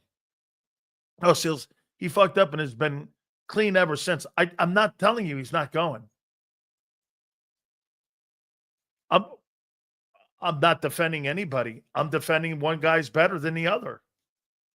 That's what Hall of Fame is, dude. If you're talking about Pro Bowlers and how great a player is, when you get to that level of talking about Hall of Fame players, you do pick and choose which guys go and which guys don't. I'm not talking shit on Lane. Lane's going to go. But the entire story of Lane Johnson has to be told. You can't just erase the history of the guy's play and how the guy got to where he is in his story. You don't omit things unless you're people who like to omit the truth. Okay? I mean, no shade. Just reality of what and who you are. It's your story. It's part of Lane's story. I mean, has he been a great player? Yes. Did he screw up? Twice. Yes.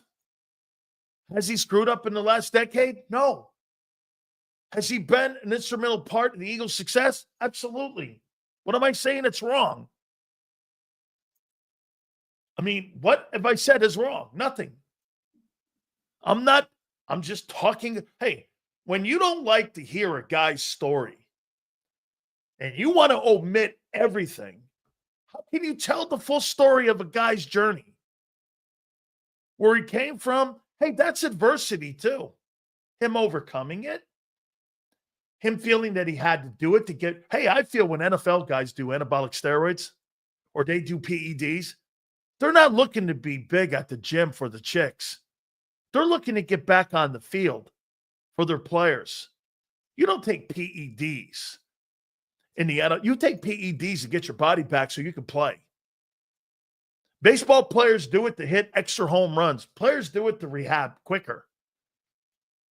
You think anybody's looking to be a 500, 600-pound bencher in the NFL? They're looking to play. It's a whole different thing. Repairing themselves. I didn't know Jim Zorn was a Hall of Famer. That's right. That's exactly what that is. He didn't shit on Lane. Absolutely not. Don't be, again, Lane's incredible. Jason Peters is one of the best of, they're both of them are the best of all time. Great players. Curtis, just people don't want to tell the full story.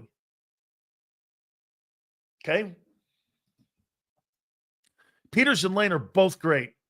One left, the other right. End of story for me. Yeah. Yeah. That's right. Left tackle's more valuable. Left tackle will always be more valuable when you have a right-handed quarterback. That's what made, again, when you guys added Michael Vick, it was not only just because when you added Michael Vick to your roster that it was weird that you added a left-handed quarterback. It was weird because your offense wasn't set up at the time for a left-handed team. You want to know why the 49ers struggled after Steve Young? They got bad quarterbacks with like Drunkenmiller, Jim Drunkenmiller, Carmazzi. They were trying to duplicate the shit that they did with Montana and those guys, and they couldn't do it. And the offense had to be turned inside out because Young was a left-handed quarterback. Harris Spartan was a tackle. Remember, all these guys were defending Joe Montana. Then they went to Young. It's a different world when you have a left-handed quarterback in the building. Jason Peters is one of the best offensive tackles in the last 20 years. If I had to put the best tackles I've seen in the game in my lifetime, the best tackle is Anthony Munoz. The best guard is Larry Allen. The best center,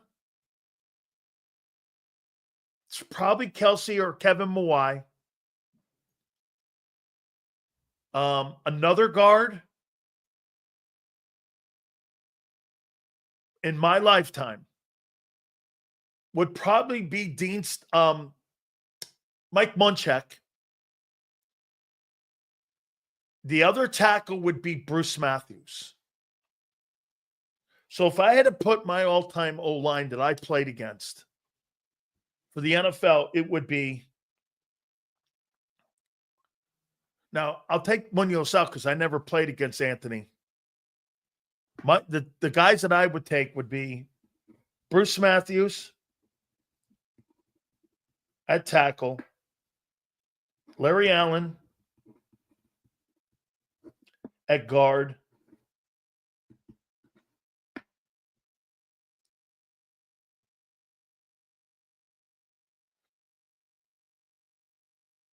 Don Mosbar, center.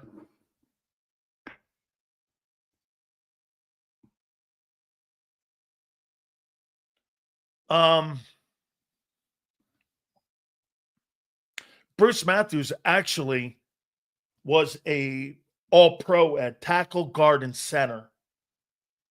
Mike Munchak, the other guard.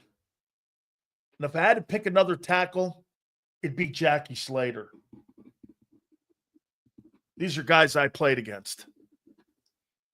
I played against Bruce Matthews, Larry Allen, Don Mosbar, Mike Munchak, and Jackie Slater.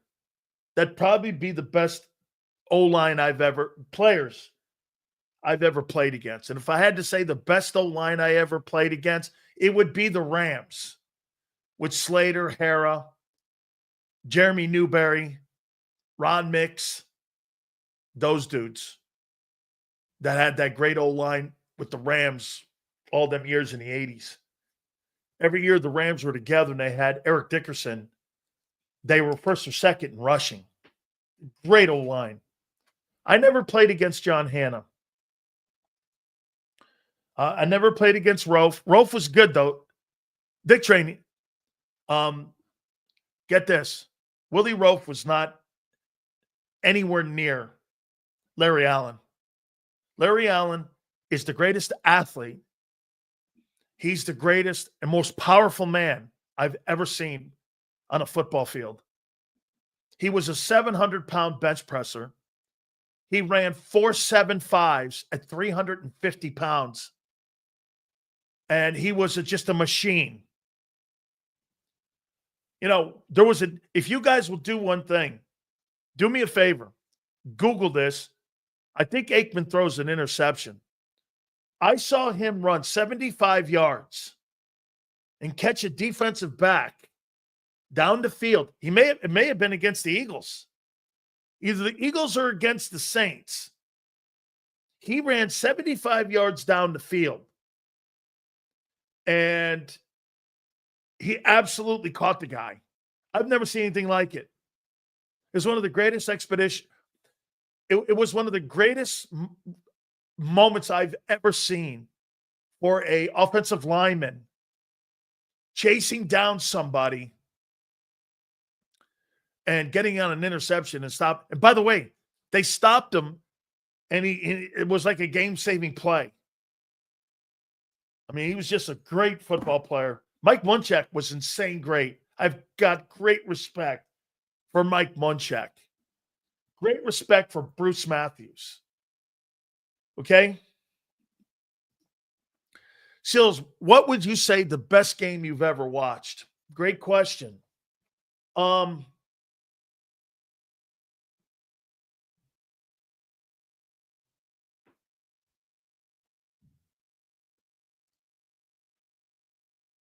Best game I ever watched. An NFL.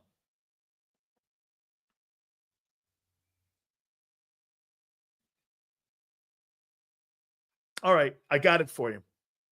Abe. So I got tickets to a Super Bowl. And it was in Miami. And Kevin Fagan had given me tickets. Danny Stubbs was on this team too. It's 49er team. I'm standing on the sidelines for a Super Bowl. It was Montana versus the Bengals. They were down 6 points. And there was 1:10 left in the game. And I'm on the sidelines. John Candy's on the sidelines. We're all standing there. And we're watching this. I got a bunch of my former Canes, my Buccaneer teammates. We're all standing on the sidelines for this. Back then, you could do all this. Today, you can't. Montana gets a holding penalty or illegal procedure. So then they got to go 90 yards in like 70 seconds. And there's like, no way. Bengals are going to upset the 49ers in the Super Bowl. Man, Montana, you see him out there, Joe Cool.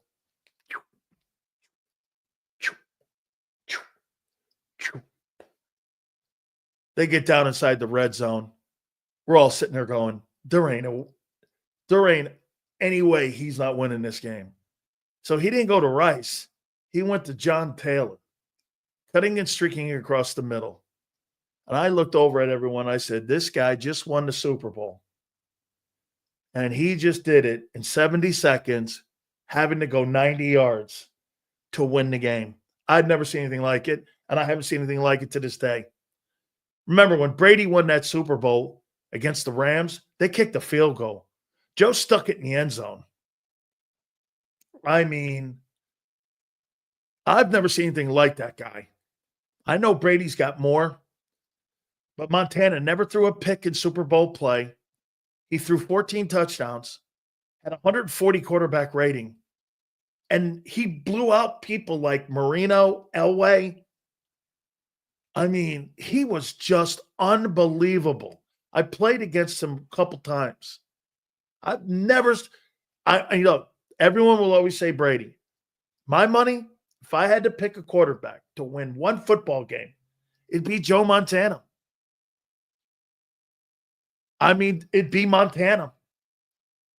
I don't believe Brady could beat him. I've seen him beat too many great quarterbacks. I mean, he was just unbelievable. And get this, he didn't play with anybody who was a Hall of Famer in his huddle, except one guy. In one Super Bowl, he didn't have him. Jerry Rice when he won. I've never seen a quarterback win with so less. You could make the argument Brady didn't have a lot of guys in the huddle either. Brady never had a lot of guys. Maybe even Mahomes. Those three guys are the best. They didn't have a lot of guys in the huddle. Not one offensive lineman on both the Chiefs, the Patriots, and those Niner teams are in the Hall of Fame. There's one wide receiver, and the other guys had tight ends that are going to go. I've never seen three guys do more with less than those three players. There wasn't even look at Kurt Warner. You could make the comment, Kurt Warner had a lot going on for him, like Jalen Hurts, 2 superstar wideouts, a Hall of Fame running back. Orlando Pace was on that team. You had a Hall of Fame coach in Vermeil. You had a ton of guys. Okay? A ton of guys. I mean, Montana, here, if I'm going to rank the quarterbacks I ever played against, it's Joe,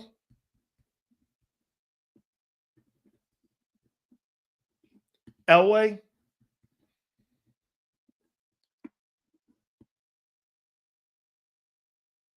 Marino,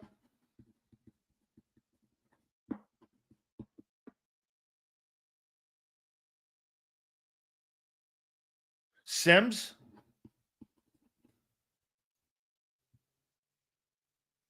if I can get a fifth one, I'm going to say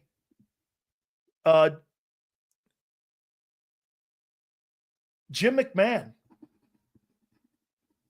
No, Randall Cunningham. Montana, Elway, Marino, Sims, and Randall Cunningham. Randall Cunningham was a freak show. Randall Cunningham was a freak show. Just a freak show. You gotta get this. Here's Dick Train. This guy shut out the 85 Bears, Joe Montana. Okay? That team came back the next year. They shut him out. Nobody would ever say that the Eagles' defense is better than the 85 Bears defense. Montana was playing against Lawrence Taylor, too. There ain't any Lawrence Taylors on your football team. Out of your mind. Just when Dick Train was going good. A typical out of nowhere L. Hey, and by the way, Forrest, think about this one. Can you imagine Montana playing in today when you couldn't hit the quarterback?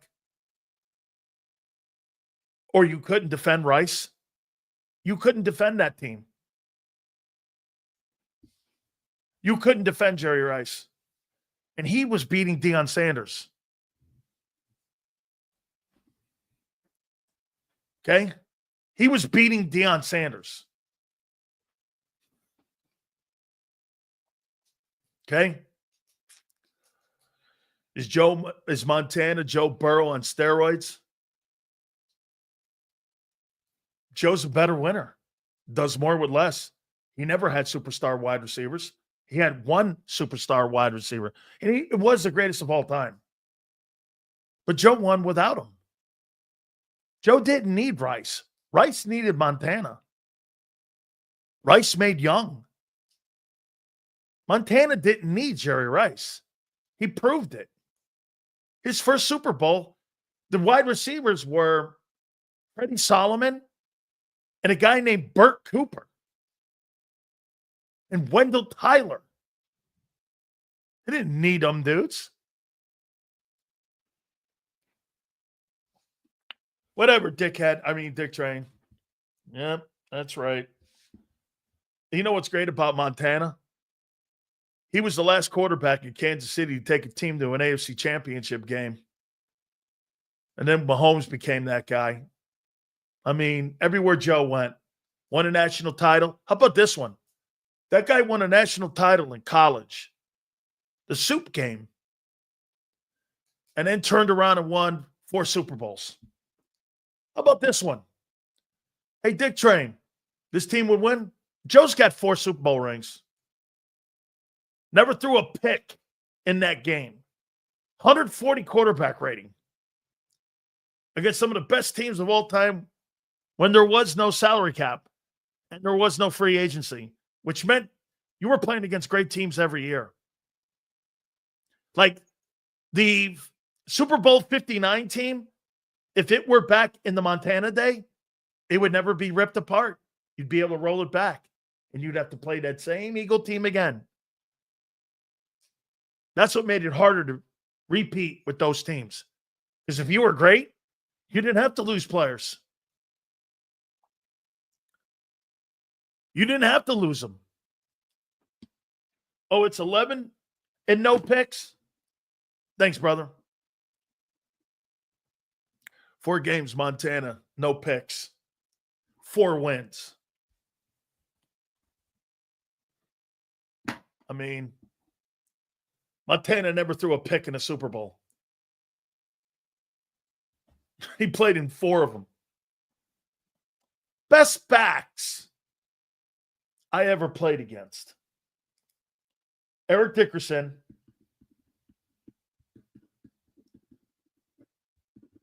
Bo Jackson.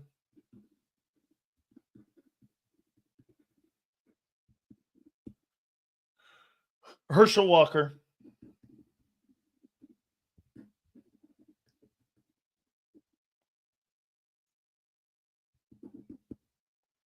Walter Payton.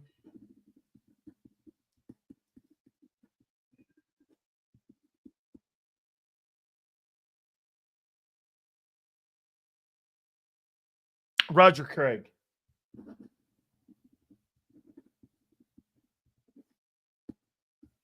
Dickerson, Bo, Herschel, Walter Payton. Oof. I'm going to have to put Marcus Allen over Craig. You're right. Marcus Allen. You're right. Marcus Allen. Who said that? Mick, you're right. Marcus Allen. Eric Dickerson, Bo Jackson, Herschel Walker, Walter Payton, Marcus Allen. Yeah, that'd be the 5 best I've ever played against. Earl was a little too old, and he didn't really have anything left in New Orleans when I played against. He was in New Orleans, I think, and he didn't really have a lot left. But Walter Payton did. And it was Walter Payton's final year, and he almost decapitated me.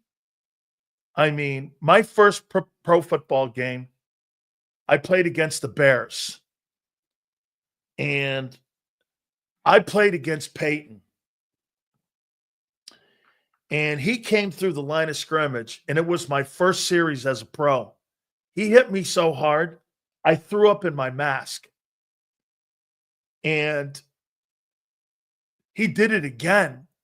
And I thought he was going to kill me. I mean, he was a very physical guy. And that was my first pro game.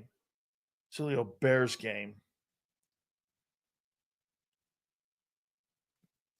And I'll never forget, one of the things I said was that there I was playing against Walter, a guy you see as a kid. And it was a pretty cool experience playing against and then I went up to Soldier Field and I played and I played against, let me see here. I'm trying to find a picture here. My aunt took a really cool picture when we went up there and played. It was we played at Soldier Field. Oh, check it out. This is my first game. And if you could see this, this is really weird. So 93, back there, I don't know if you can see this. I'm standing on the sidelines. That's McMahon. There's Peyton. Let's see if I can enhance that. I'm sitting there. There's 93. I'm sitting. It's my first game. I just got activated because I was a cane on Friday. And there I am standing there, right there. There's McMahon. And I'm trying to, here. That's me over the nose. My first game against the Bears and Walter.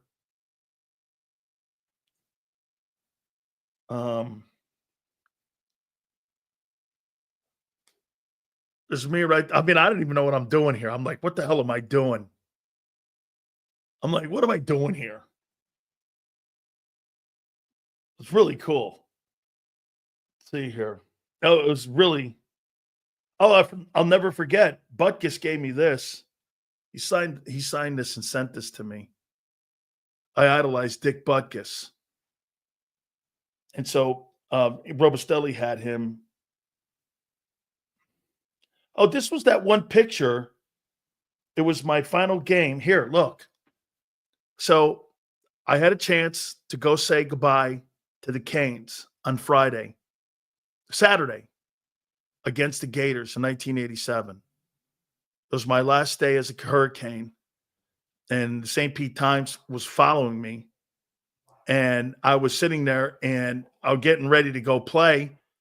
And they told me I was ineligible. That Sunday, I played against the Bears.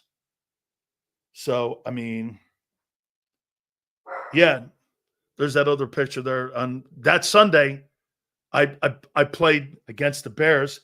And I was supposed to be playing against the Hurricanes. Craziest thing you ever seen in your life. I mean, right? I don't think I did play against Okoye. I think he was a little after me. Okay, he was good. Yeah, I'm trying to find. I played really well in that game. My first game, I think I had like 5 or 6 tackles. Believe me, folks, my situation in the pros had nothing to do with ability. It had everything to do with brain cells, which, as Xander probably saw today. Let's see here. Let's see. Sileo, Bears game. I got a bunch of pictures from that. 1987. It's my first game as a pro. Yeah, that's me over the nose.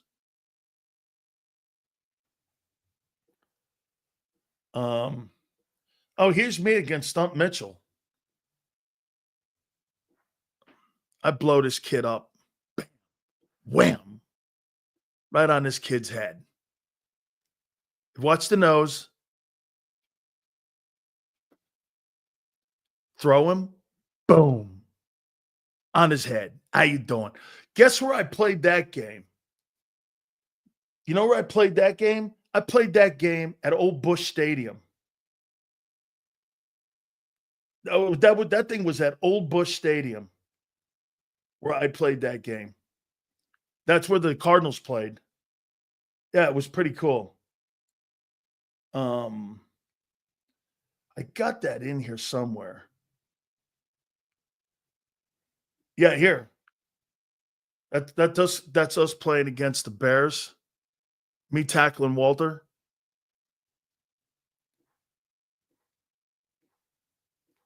Stuff was it's craziest shit you ever seen in your life. Yeah, it was yeah.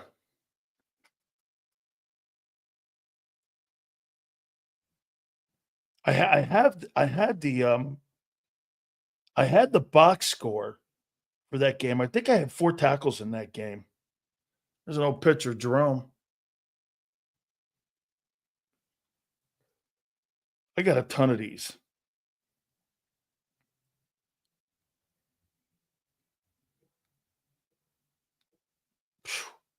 These are really old. Hey, look at this. There's Chris Carter in high school. Old picture of Chris Carter before he went to the Ohio State Buckeyes. And Chris sent me this years ago. Okay.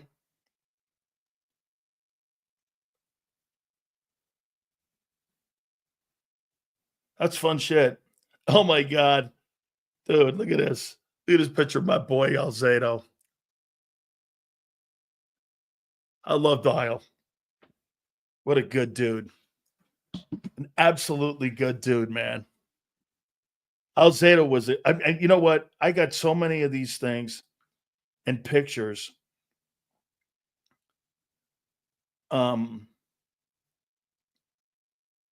So many of these pictures that I've saved over the years. Yeah. Damn, I could have swore I had that box score. I know and playing against Peyton too. Yeah. I thought I had that in here. And I met Hallis. I met George Hallis. They were recruiting me when I was in college, and I met George Hallis. I think it was 83. I met him my freshman year. I met George. Did you ever play against Marino? I did. Okay, I did. Maybe here is a picture of Jerome and oh wow, that's a great picture. I took personally at the old Sombrero in Tampa. Dan, I believe you were there. I was. Was that 88? If that's 88, I was there. I think that's the 88 game, isn't it? Wayne, is that the 88 game? If that's the 88 game, I was on the yes, I was there. I was in this ball game. Yeah. Hey, by the way, Merrill Reese is going to join us at the bottom of the hour. Okay, absolutely. Hey, you guys asked for Stevie earlier? There he is. Okay. Football players are actually stronger and more fit in this era than in 85. Yes, I agree. The only reason why people think the 85 Bears was tough because of the rules were allowed on harder hits. And you could mug the receivers and you can hit the quarterbacks, and it wasn't as stringent and it wasn't as protective of the offensive attacks in 85. Are the players better today than they were back then? In key situations and key places, it's harder to play corner today than it was back in the day. Why? Well, you can mug a guy. You can get away if you're slow at corner. Yeah, they're more athletic today. There's more of them. Forrest, there's just more of them. I'm not saying you didn't have Bo Jackson back in the day. You did. But you have 10 Bo Jacksons today. And every corner, like Derek Stingley. Every corner that plays in today's NFL could play back then. The only difference is receivers were more physical than they are today. You don't have to be a physical receiver today. You had to be physical because you were getting mugged. Okay? You're just getting mugged. And you had headhunters back then. Xander will know this. You know when you had goons in the NHL. Well, there's no goons in the NHL anymore. You had safeties that were goons and knocking dudes out back there. You don't have that any longer. Like, they're not looking for big hits anymore. They're just not looking for big hits. Donald Brashear. Dude, what a great goon that Donald Brashear was. Totally great. Him, Bob Probert, guys like that, Marty McSorley. Those guys are nowhere in the sport today. That's why guys like Dale Fleury ended up going on and being great scorers. St. Louis, those guys couldn't produce back in the day. You had goons, and now you have the instigator rule. That's kind of what they do in the NFL. There's like an instigator rule. Can't hit wideouts. They don't want receivers making big hits. Anytime you see a great hit in today's NFL, what do they call? Defenseless hits to the receivers. So they don't really want you making big hits. That means you got to cover harder. I think it's harder to cover a wide receiver today than it's ever been in pro football history. And they're better athletes today in the secondary. They're by far. When Lawrence Taylor came in, Lawrence could play today. Lawrence couldn't be as physical as he was today. But Lawrence was one of. Now you have everyone. Here's the one thing you give Micah Parsons credit for. Micah Parsons is going against bigger people than LT did. The average offensive tackle that Lawrence Taylor played against was probably 285, 275, 280. The average guys that Micah Parsons plays against are Lane Johnson, Jason Peters. These guys are 6'7", Jordan Mailata, 6'8", 365. They're bigger people. Okay? They're just bigger dudes. So, and plus, the training's different. My daughter trains completely different than anything I ever did. Dude, nobody on the planet was stronger than me. However, the things my daughter does are things I should have did. Plyometrics is really big in athletes today. Flexibility. You should see before rugby, they got these bands that they do and getting loose and shit. We didn't do any of that. We did carry keys and a couple other things. We didn't have any of that. So it was a different game. I'll tell you what. We are 9 days out from the NFL draft. And can I tell you one of the reasons why I got Merrill Reese on?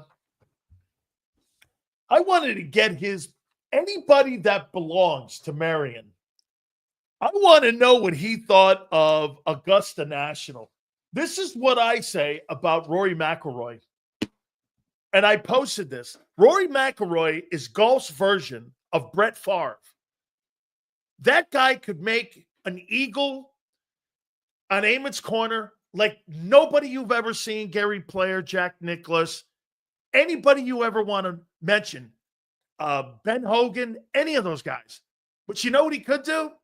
He could stick it in the water at 13 and go, what is he doing? Like Brett Favre will throw 3 touchdowns and 2 picks, and you're like, okay, I'm out of breath. That's what I look at. That's what I see with Rory McIlroy. By the way, 13 million people watched it. So they kind of were going with all the ups and downs and the ebb and flows. And a man who is the king looper. Hey, by the way, I wonder at Marion, is there a secret room that Merrill Reese has in the champions locker at Marion where it says, let's see, Marion, Nicholas. I got to think Marion's got Trevino. Got to think he won there, Marion. And right after Trevino, does it say Reese? Let's go to Merrill Reese right now and see if he's got his own private locker there at Marion. But I have a locker.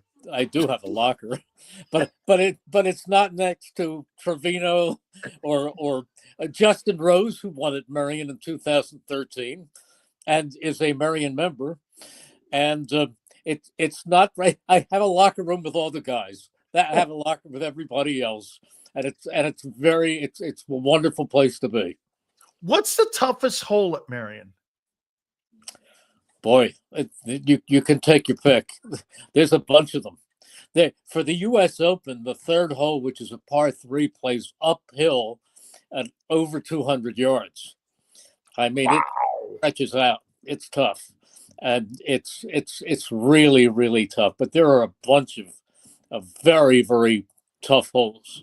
Have you ever played the course after a Open, a championship round? Because I'd like to know from what I understand at Marion, because I've heard Nicholas say this, it's one of the most narrow courses that you can ever play.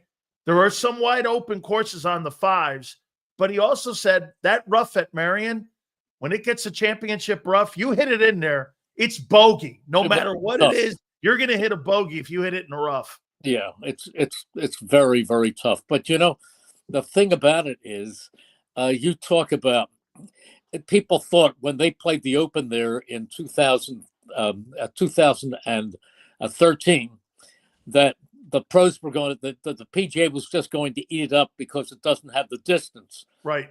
Today they're playing at 7,800 yards and almost 8,000 yards, and Marion doesn't have that. And they say, well, Marion's not really going to be a test for these guys. It's a second shot course, right, Merrill? Yes.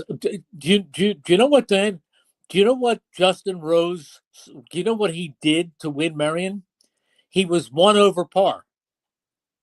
Oh, wow. One of those. The winning score in 2013 was 1 over par. Now we just saw Lurie win at what, 11 under. Yeah. Yeah, I know. And they've lengthened that course immensely too. It's not the length. Marion is a shot maker's course. Marion is a course where you've got to deal with, tough, rough, and there's the quarry hole. It's a magnificent course. What's the prettiest hole? What's the prettiest hole? Oh my gosh, there's a bunch of beautiful holes. The 15th is beautiful, and the first hole, which dog legs around to the right, is a beautiful hole. It's a magnificent course, and the conditions are great. It's just a great golf course. What'd you make of Rory? What'd you make of Rory winning the career Grand Slam? And I called the Brett Favre of golf because he could stick it in the water at any time, and he could make those crazy eagles. And I'll tell you this, Merrill, he's not particularly a gigantic dude like Bryson DeChambeau, but I'll tell you what. He smokes that tee shot. Rory's about 5 than anyone I've ever seen. There's a young lady by the name of Courtney Holt who works as a talent coordinator for the Golf Channel. And about 6 years ago, the Eagles were playing Seattle on a Monday night. And the Eagles PR department said to me, hey, Courtney's in town and she's at the game, and she asked if she could come up and say hello to you. And I said, yeah, but tell her to come up, because I had done shows for her over at the NBC Sportsnet. So I said, but tell her to come up to the booth, bring her up at least an hour before airtime, because once you get inside that hour, there's all kinds of things going on in the booth. We're getting ready for the game. And she doesn't come up, and I figure, well, it's a shame I didn't have a chance to say hi. But, anyhow, we go on with the broadcast. So now we break for the national anthem, and there's only 90 seconds. So Derek Boyko, who was the Eagles PR director at the time, said, listen, come out in the hall. Say hello to Courtney. So I ran up the steps and ran out into the hall. I only had 90 seconds. And she's standing there with Rory McIlroy. And Mike Quick and I, my partner in the booth, we went out and we talked to Rory. I said, oh, you're my favorite golfer. And he was such a great guy. And he took pictures with me and Mike. he's as great a guy as he is a golfer. He really is a great, great young guy. I got to tell you this. So Steve Stans is a friend of mine because I lived in Orlando and I got a chance to be friends with him. And he worked at the Golf Channel and still does, believe it or not. And I'm standing out front with him, and we're there at Arnold Palmer's golf course, and I'm sitting there talking to him. Bay Hill, right? I'm sitting there and I'm talking to him. I told you, by the way, I live on Bay Hill Drive. That's fantastic. I mean, and I can't. So I'm talking to Steve. I go, hey, yeah, I'm trying to. I know they want me to do something for the Golf Channel, and I don't know why I'm here at Bay Hill. And Steve Sands looks at me and goes, well, you know who started the Golf Channel, don't you? And I go, no. He goes, Arnold Palmer did. I'm like, what? He taps me. Arnold Palmer taps me on the shoulder. He goes, yeah, I started with my friend from ING. I started the Golf Channel. Then we sold it to CBS or NBC. And I'm going like, what? I mean, Merrill, of all the people I've ever met, one of the coolest things I ever had in my life was knowing Arnold Palmer. I mean, he introduced me to Gary Player and all them guys. So when that guy won the career Grand Slam, there's only 6 men to do it. Palmer's not one of them. That's quite an achievement that Rory accomplished by winning that career Grand Slam. Oh, sure. Bill Berge, early when he first retired, did color with me for a couple of years. And he's was very close friends with a guy named Howdy Giles, who's a dentist. And Howdy was best friends with Arnold Palmer. So he came in to get his teeth cleaned, and Bill brought him to the booth for a Sunday game, and he spent the whole game in the booth with us. And I didn't. Wow. And we did take a picture. I don't know if I took my phone over here on Zoom and walked across the room for a second.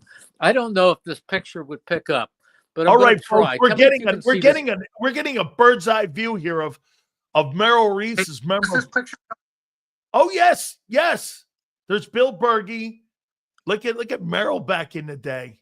Now go to the left so I can see Arnold. There he is. Go a little more left. Left. There it is. There's Arnold Palmer. That's fantastic. See Arnold?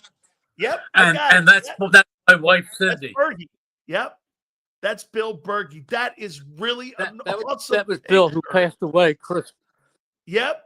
That is really that's one of my favorites. But Arnold, and you know what? I didn't ask him to go on the air with us. I didn't interview him. I just wanted him to sit there and enjoy the game with us, and he did. And he was just unbelievably great. One of the greatest, like I told you, how I met him. I'm going to get to the Eagles in a minute here. I mean, one of the greatest moments I was broadcasting. I told you this last time you were on. We were broadcasting at Bay Hill. I would do it every year because Bay Hill wanted my show because I was broadcasting in Tampa and Orlando at the time, and I'd go back and forth, and I'd have a tent out there, and he would bring his dog Mulligan, and he would sit down. Yep, exactly. And he would sit down with me, and he goes, I go, I'll tell you whatever I'm doing is not worth what I'm doing. So whatever. And I go, we just started chopping it up. And, he was like the first endorser guy. And, he talked about his time in Latrobe. Obviously, he's a PA guy. So, that's where his roots are, is Latrobe, Pennsylvania and all. And so I believe, if I'm not mistaken, he used to go back every year and do a lot of events there in Latrobe. I also think he was the first golfer who flew his own plane. Yep, absolutely true. He had his pilot's license, and he flew from tournament to tournament. So let me ask you this.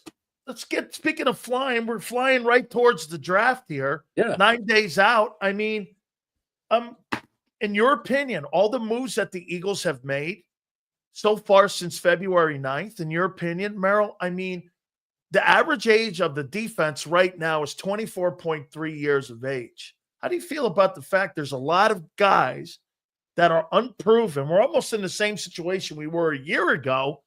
I know the great coaching's around. I know the organizational structure's there, but is that concerning that a lot of new faces with limited reps are going to be put in roles that have to really against maybe one of the great generational teams that we've seen about 60-plus days ago? Are you concerned? Yeah, but remember, Dan, they have a lot of young guys coming back who are just reaching their peaks.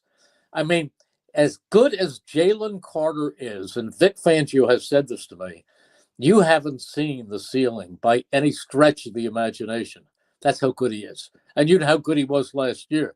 He's even better. And Jordan Davis is still an ascending player. And Zach Bourne has found himself as a middle linebacker. And then you look at Nakobe Dean will be healed and he'll be coming back at some point. And you look at the kids, the rookies from last year, Quinyon Mitchell, he came in from the first day he was a veteran. He didn't play like a rookie. He was as close as you can get to a shutdown corner. And Cooper DeJean, who was the slot corner, is out of this world. So you're talking, yeah, they're going to need some players to replace Milton Williams and Josh Sweat, but they'll get them. They're going to be just fine. Again, now, I'm not somebody who will sit here and tell you that the Eagles are going to win the Super Bowl. I will tell you that there's a good chance that when you see all the preseason prognostications, people will say the Eagles are the team to beat in the NFC. And that's probably true. But what we don't know is what will go on during the season and the chemistry as it forms and the injuries. They were 14-3. You take a team, and I'm not trying to be fatalistic, but you take a team that was 14-3 and have the wrong 3 injuries at the wrong time of the season, and they can be 9-8. I mean, look at the Lions last year.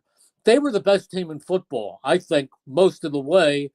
And by the time they played the Redskins in the divisional round, they had, 18 guys on injured reserve? Yep. You're never going to hear me. And believe me, I was skeptical. I thought, why is Nick Sirianni putting together a training camp where there's no real hitting and there's no tackling to the ground? And why isn't he playing any regulars in the preseason games? Don't you have to put the first unit offense out there for a little while to have the timing down pat? And then you get into the season, and the 4 games in the preseason are like 4 during the regular season. The first 4 games, the September games, are like preseason games. But you know what? Going into the playoffs, the Eagles had 22 starters. 22. That's the way you have to play it now. I mean, Dan Campbell's a great coach. I'm not taking anything away. I'm not criticizing him. But I think that the game has changed, and you can't have Vermeil, who is my friend and the best coach I've ever been around, but he came to camp with 120 players and had them reenact the Baton Death March. Very true. But that leads me to this question. And Merrill, all those guys that you said now have to step up in the roles. Here's one of the reasons why I thought you guys won the Super Bowl. You know, when Kobe went down, you had Oren Burks. Mm-hmm. When you had Slay get banged up, you put Isaiah Rodgers in. Yep. Then, you had an issue where you would lose a particular guy. You'd put Tyler Steen in if Becton got injured, or you would drop Fred Johnson in if you had. My point is this. All those guys that you said have to be elevated. Now the guys behind them, because as you know, Merrill, the war of attrition is also as important as the roster you put together in September. Yes. So those guys you have to replace, maybe even more so than anything. The Oren Burks was spectacular in the postseason. He had 45 tackles. Yeah. I mean, that's a lot to ask to replace that. But you have somebody there. If Nakobe's not ready to come, you have somebody there who can really play. And I don't think it's a secret to the people here, even though they only saw him in a limited role. He's got a famous name. He's a junior, Jeremiah Trotter Jr. Jeremiah Trotter Jr. is a player, and he will be able to go in there. And if Nakobe Dean's not ready to come back, Jeremiah Trotter Jr.'s got starting ability. And there's another guy who has played sparingly, but he was a great special teamer, and he'll be fine too. And that's Keely Ringo. And they lost a safety in Chauncey Gardner Jr. You watch when he has full playing time, Sidney Brown. Sidney Brown will be terrific. So this team has hidden depth. I am going to throw something at you here. We had Frank Reich on about a week ago. We had Frank on. He's now the new interim head coach with University of California. Yep, With out there. Yep, he's out there. Let me throw this at you. This is what I asked him. I said, did Nick offer you the offensive coordinating job? He goes, I let them know right away that I did not want that role and I had no interest in that role. And then I followed up as a good little student of our game here, Merrill, and said, did they offer you a consulting job? And he said, yes, they did. He wanted to let the dust settle for Kevin Patullo. And I go, well, he goes, Nick was working on a role for me to be with the coaching staff this year, to be on the football team in that coaching staff in a capacity of being a consultant. He was going to be the OC, but they were carving a role out. He goes, we have been going back and forth every week. He said that on the program here, that they were going to bring him in and make him a part of the coaching staff. And then this thing's parachuted in with Stanford. And so Cal, right? No, it's Stanford. He's the interim head coach of Stanford. Yeah. Andrew Luck asked him to do it. And he did go to Stanford. It was Ron Rivera who Ron Rivera's now with Cal. He's running Cal. Ron Rivera went to Cal, and Frank went to Stanford. Okay. That's right. And that's right. It was Andrew Luck. That's correct. That's right. Right. And so let me ask you this. What's the I didn't realize the relationship with Frank and Jeffrey Lurie and Howie. I know the relationship with Nick is strong, but boy, I'll tell you the respect. I asked him, do you think you'll be with the Eagles next year? He goes, possibly. I'll take that job next year. What? I mean, tell me about the relationship, because it just seems that they really have a fond relationship. I know Nick does. It looks like the owner and the GM do too with Frank. So does the broadcaster. Okay. Anybody who worked with Frank Reich became close to him because he is such a wonderful, wonderful, wise man that we all respect him. He's one of the greatest people I've ever met. He's absolutely Mr. Football. He's just terrific. Had a tough job in a couple of places with owners who can be tough. But Frank Reich is an exceptional football man. Is Jalen Hurts the best quarterback in Eagle history? You know, the short answer would be yes, because he won the Super Bowl in unbelievable fashion, where he just took charge of that game.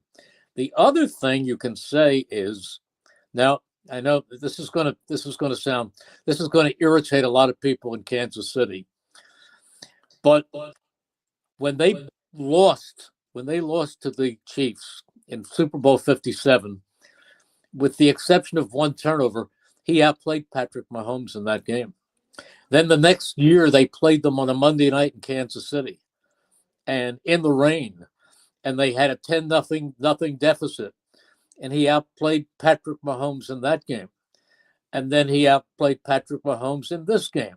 Now, I'm not telling you he's better than Patrick Mahomes, but Patrick Mahomes is considered the number one player in the National Football League, if not the number one quarterback, but probably the number one player in the National Football League.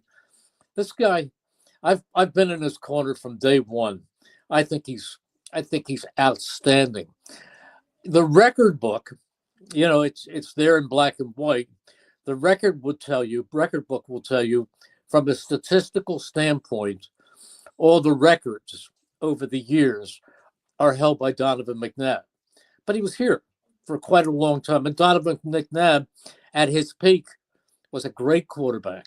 Heck, Randall Cunningham had some years that were superb. That's my guy. And then there was Ron Jaworski, who was just a wonderful quarterback. He was the player of the year after the 1980 season.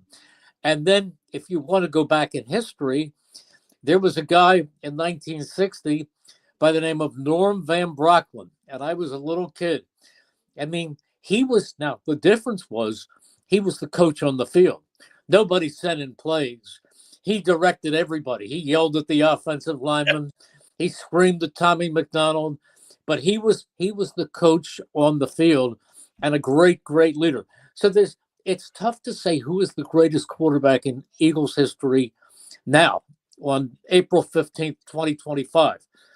I would not for a second doubt the fact that in the years to come, when he is in the later stages of his career, we will say that Jalen Hurts was the greatest quarterback in Eagles history. He's on that track to becoming that.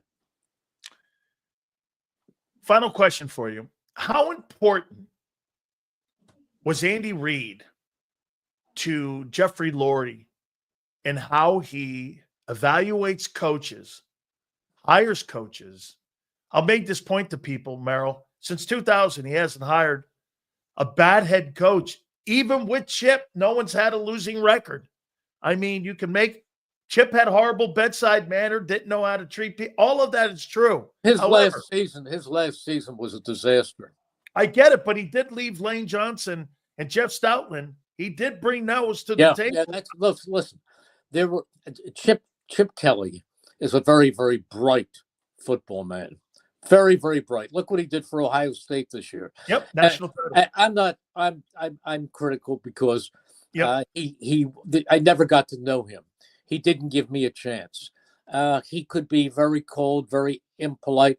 He couldn't look you in the eye and communicate with you.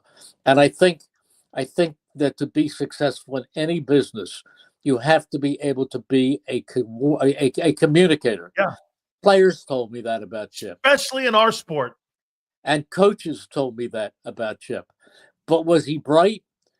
Very bright.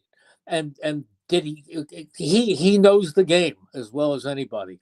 I just felt that as a communicator, he got an F. Final question. No insight or anything. I'm not holding you to it. If there's one weakness on the team that you'd like to see Howie address in the draft, what would that position be? I don't think there is an overt weakness on this team. I thought this team went into the Super Bowl as complete as any. But based on what they lost, I would say you need a replacement for Milton Williams. I think I would say interior defensive line.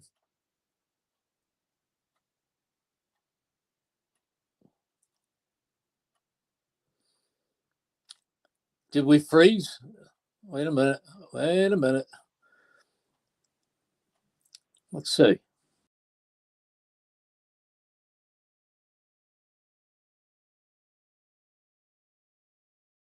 All right. Looks like Sileo froze. Let me see if I can reconnect him. Merrill, I see you're still in the green room. This is not you, my friend. This was Big Mills. He is disconnected. Oh, here we go. I got him back. Let me see if I can get him back up. I'll bring Merrill up as Merrill, well. I think maybe Howie pulled the plug on me there for a second here. No. Yeah, I said my answer to your question was I think possibly with the losing Milton Williams that maybe you want to add a little more depth to that defensive line. Now they have some depth. They have Moro Ojomo. They have some young players who can really play. Thomas Booker can play. But I think that but you know what? Howie, they had a press conference to get the media with Howie and Nick today. I thought the most interesting thing was Howie said that looking at the draft, the Eagles don't have 30, and the Eagles stand 32nd.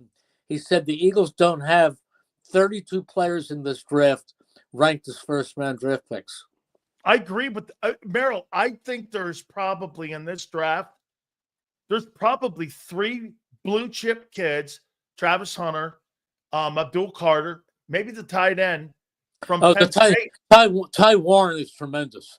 Tremendous player. Tremendous player. But when I look, that's why I say this: from around draft pick number 12 all the way to 50, they're all the same dudes. So to me, could I see the Eagles trading out of that 32 pick, getting multiple picks in the second and third round, knowing that they got a boatload of picks next year even too? I mean, how he trying to trade that 32nd pick to a team that's in desperate need of a quarterback. I mean, I put this out there. At 32, call Kellen Moore. Hey, you want that Jackson Dart or Jalen Milroe? Give me a first-round pick next year or a second-round pick next year. I mean, or go to the Giants. Will Howard. Will Howard. Do you like him? I love him. You know what's funny you say that? I love that you just said that because I said this, of all the quarterbacks in the draft, do you really look at Cam Ward? And I'm a Miami guy. I don't know. Do I look at Shador? I go, I don't know. Who's the guy that has the Jalen Hurts MO and has the Jalen Hurts resume? Big-time college program, Ohio State. Was with a pro coordinator in Chip. Won a national title. Had adversity with the Michigan loss. I mean, all that kid has done is one. That's the same stuff we talk about Jalen Hurts. So to me, I think the kid's a big-time recruit. I would take him in the third round. I think I could get the same value of him in the third round as I think you can get with Jalen Milroe or Jackson Dart, and I could get the guy cheaper. I'll tell you who else might surprise a few people at the next level because he did not have a great season at Ohio State, but he had an amazing season at Syracuse, and that's Kent McCord. You know, as a matter of fact, I got him ranked 4th on my quarterback list too. So, yeah, I mean, he's big and bro. Let me ask you this. I mean, are you comfortable with the Eagles at the second quarterback spot with Tanner McKee? Because I love the kid. I mean, you think they're comfortable with him? Oh, let me tell you something. 8 or 9 years ago, he would have been a first-round draft pick. Yeah. Today, you look for the run option and all that stuff, but he's big. He's got a cannon. He can move. He's the real thing. I would, if I were another team who is really in need of a quarterback, I would make a deal that would be very easy, very tough for the Eagles to turn down. Tanner McKee is more equipped to come in and be a successful quarterback right now than anybody in this draft. I'm going to leave you with this, and I'm going to give you the hardest question you've ever had. You ready? Yeah. You had to loop one 18-hole tournament, and you had Jack in his prime, and you had Tiger in his prime. Who are you taking? Tiger. Really? Even though Jack has got 19 second place major championship finishes. Yeah, but here's the thing. Jack Nicklaus is the greatest golfer of all time. 18 wins, the majors. Yep. He is the GOAT. However, I think Jack Nicklaus, if you sat him down and asked him at his best, who was the best, he or Tiger, I think Jack Nicklaus would tell you Tiger. Tiger at his best was better than any golfer who ever lived. Best iron player of all time. Jack has said that. How about the way he putted in the clutch? Oh, he would run the ball 6 feet past the hole because he didn't matter, because coming back 6 feet was an automatic tap-in for him. Do you agree, Merrill, that the thing about Tiger, to me, he was a combination of Arnold and Jack because he brought the television networks like Arnold did. Jack was a great everything about all of that, but Arnold had Arnold's Army. Tiger had that. Well, that Arnold and Tiger were the two who changed the golf viewership. They were the ones who changed their sport around. They really did. There's no doubt in my mind. What's the best round of golf for Merrill Reese in his life? Honestly? Yeah. 76.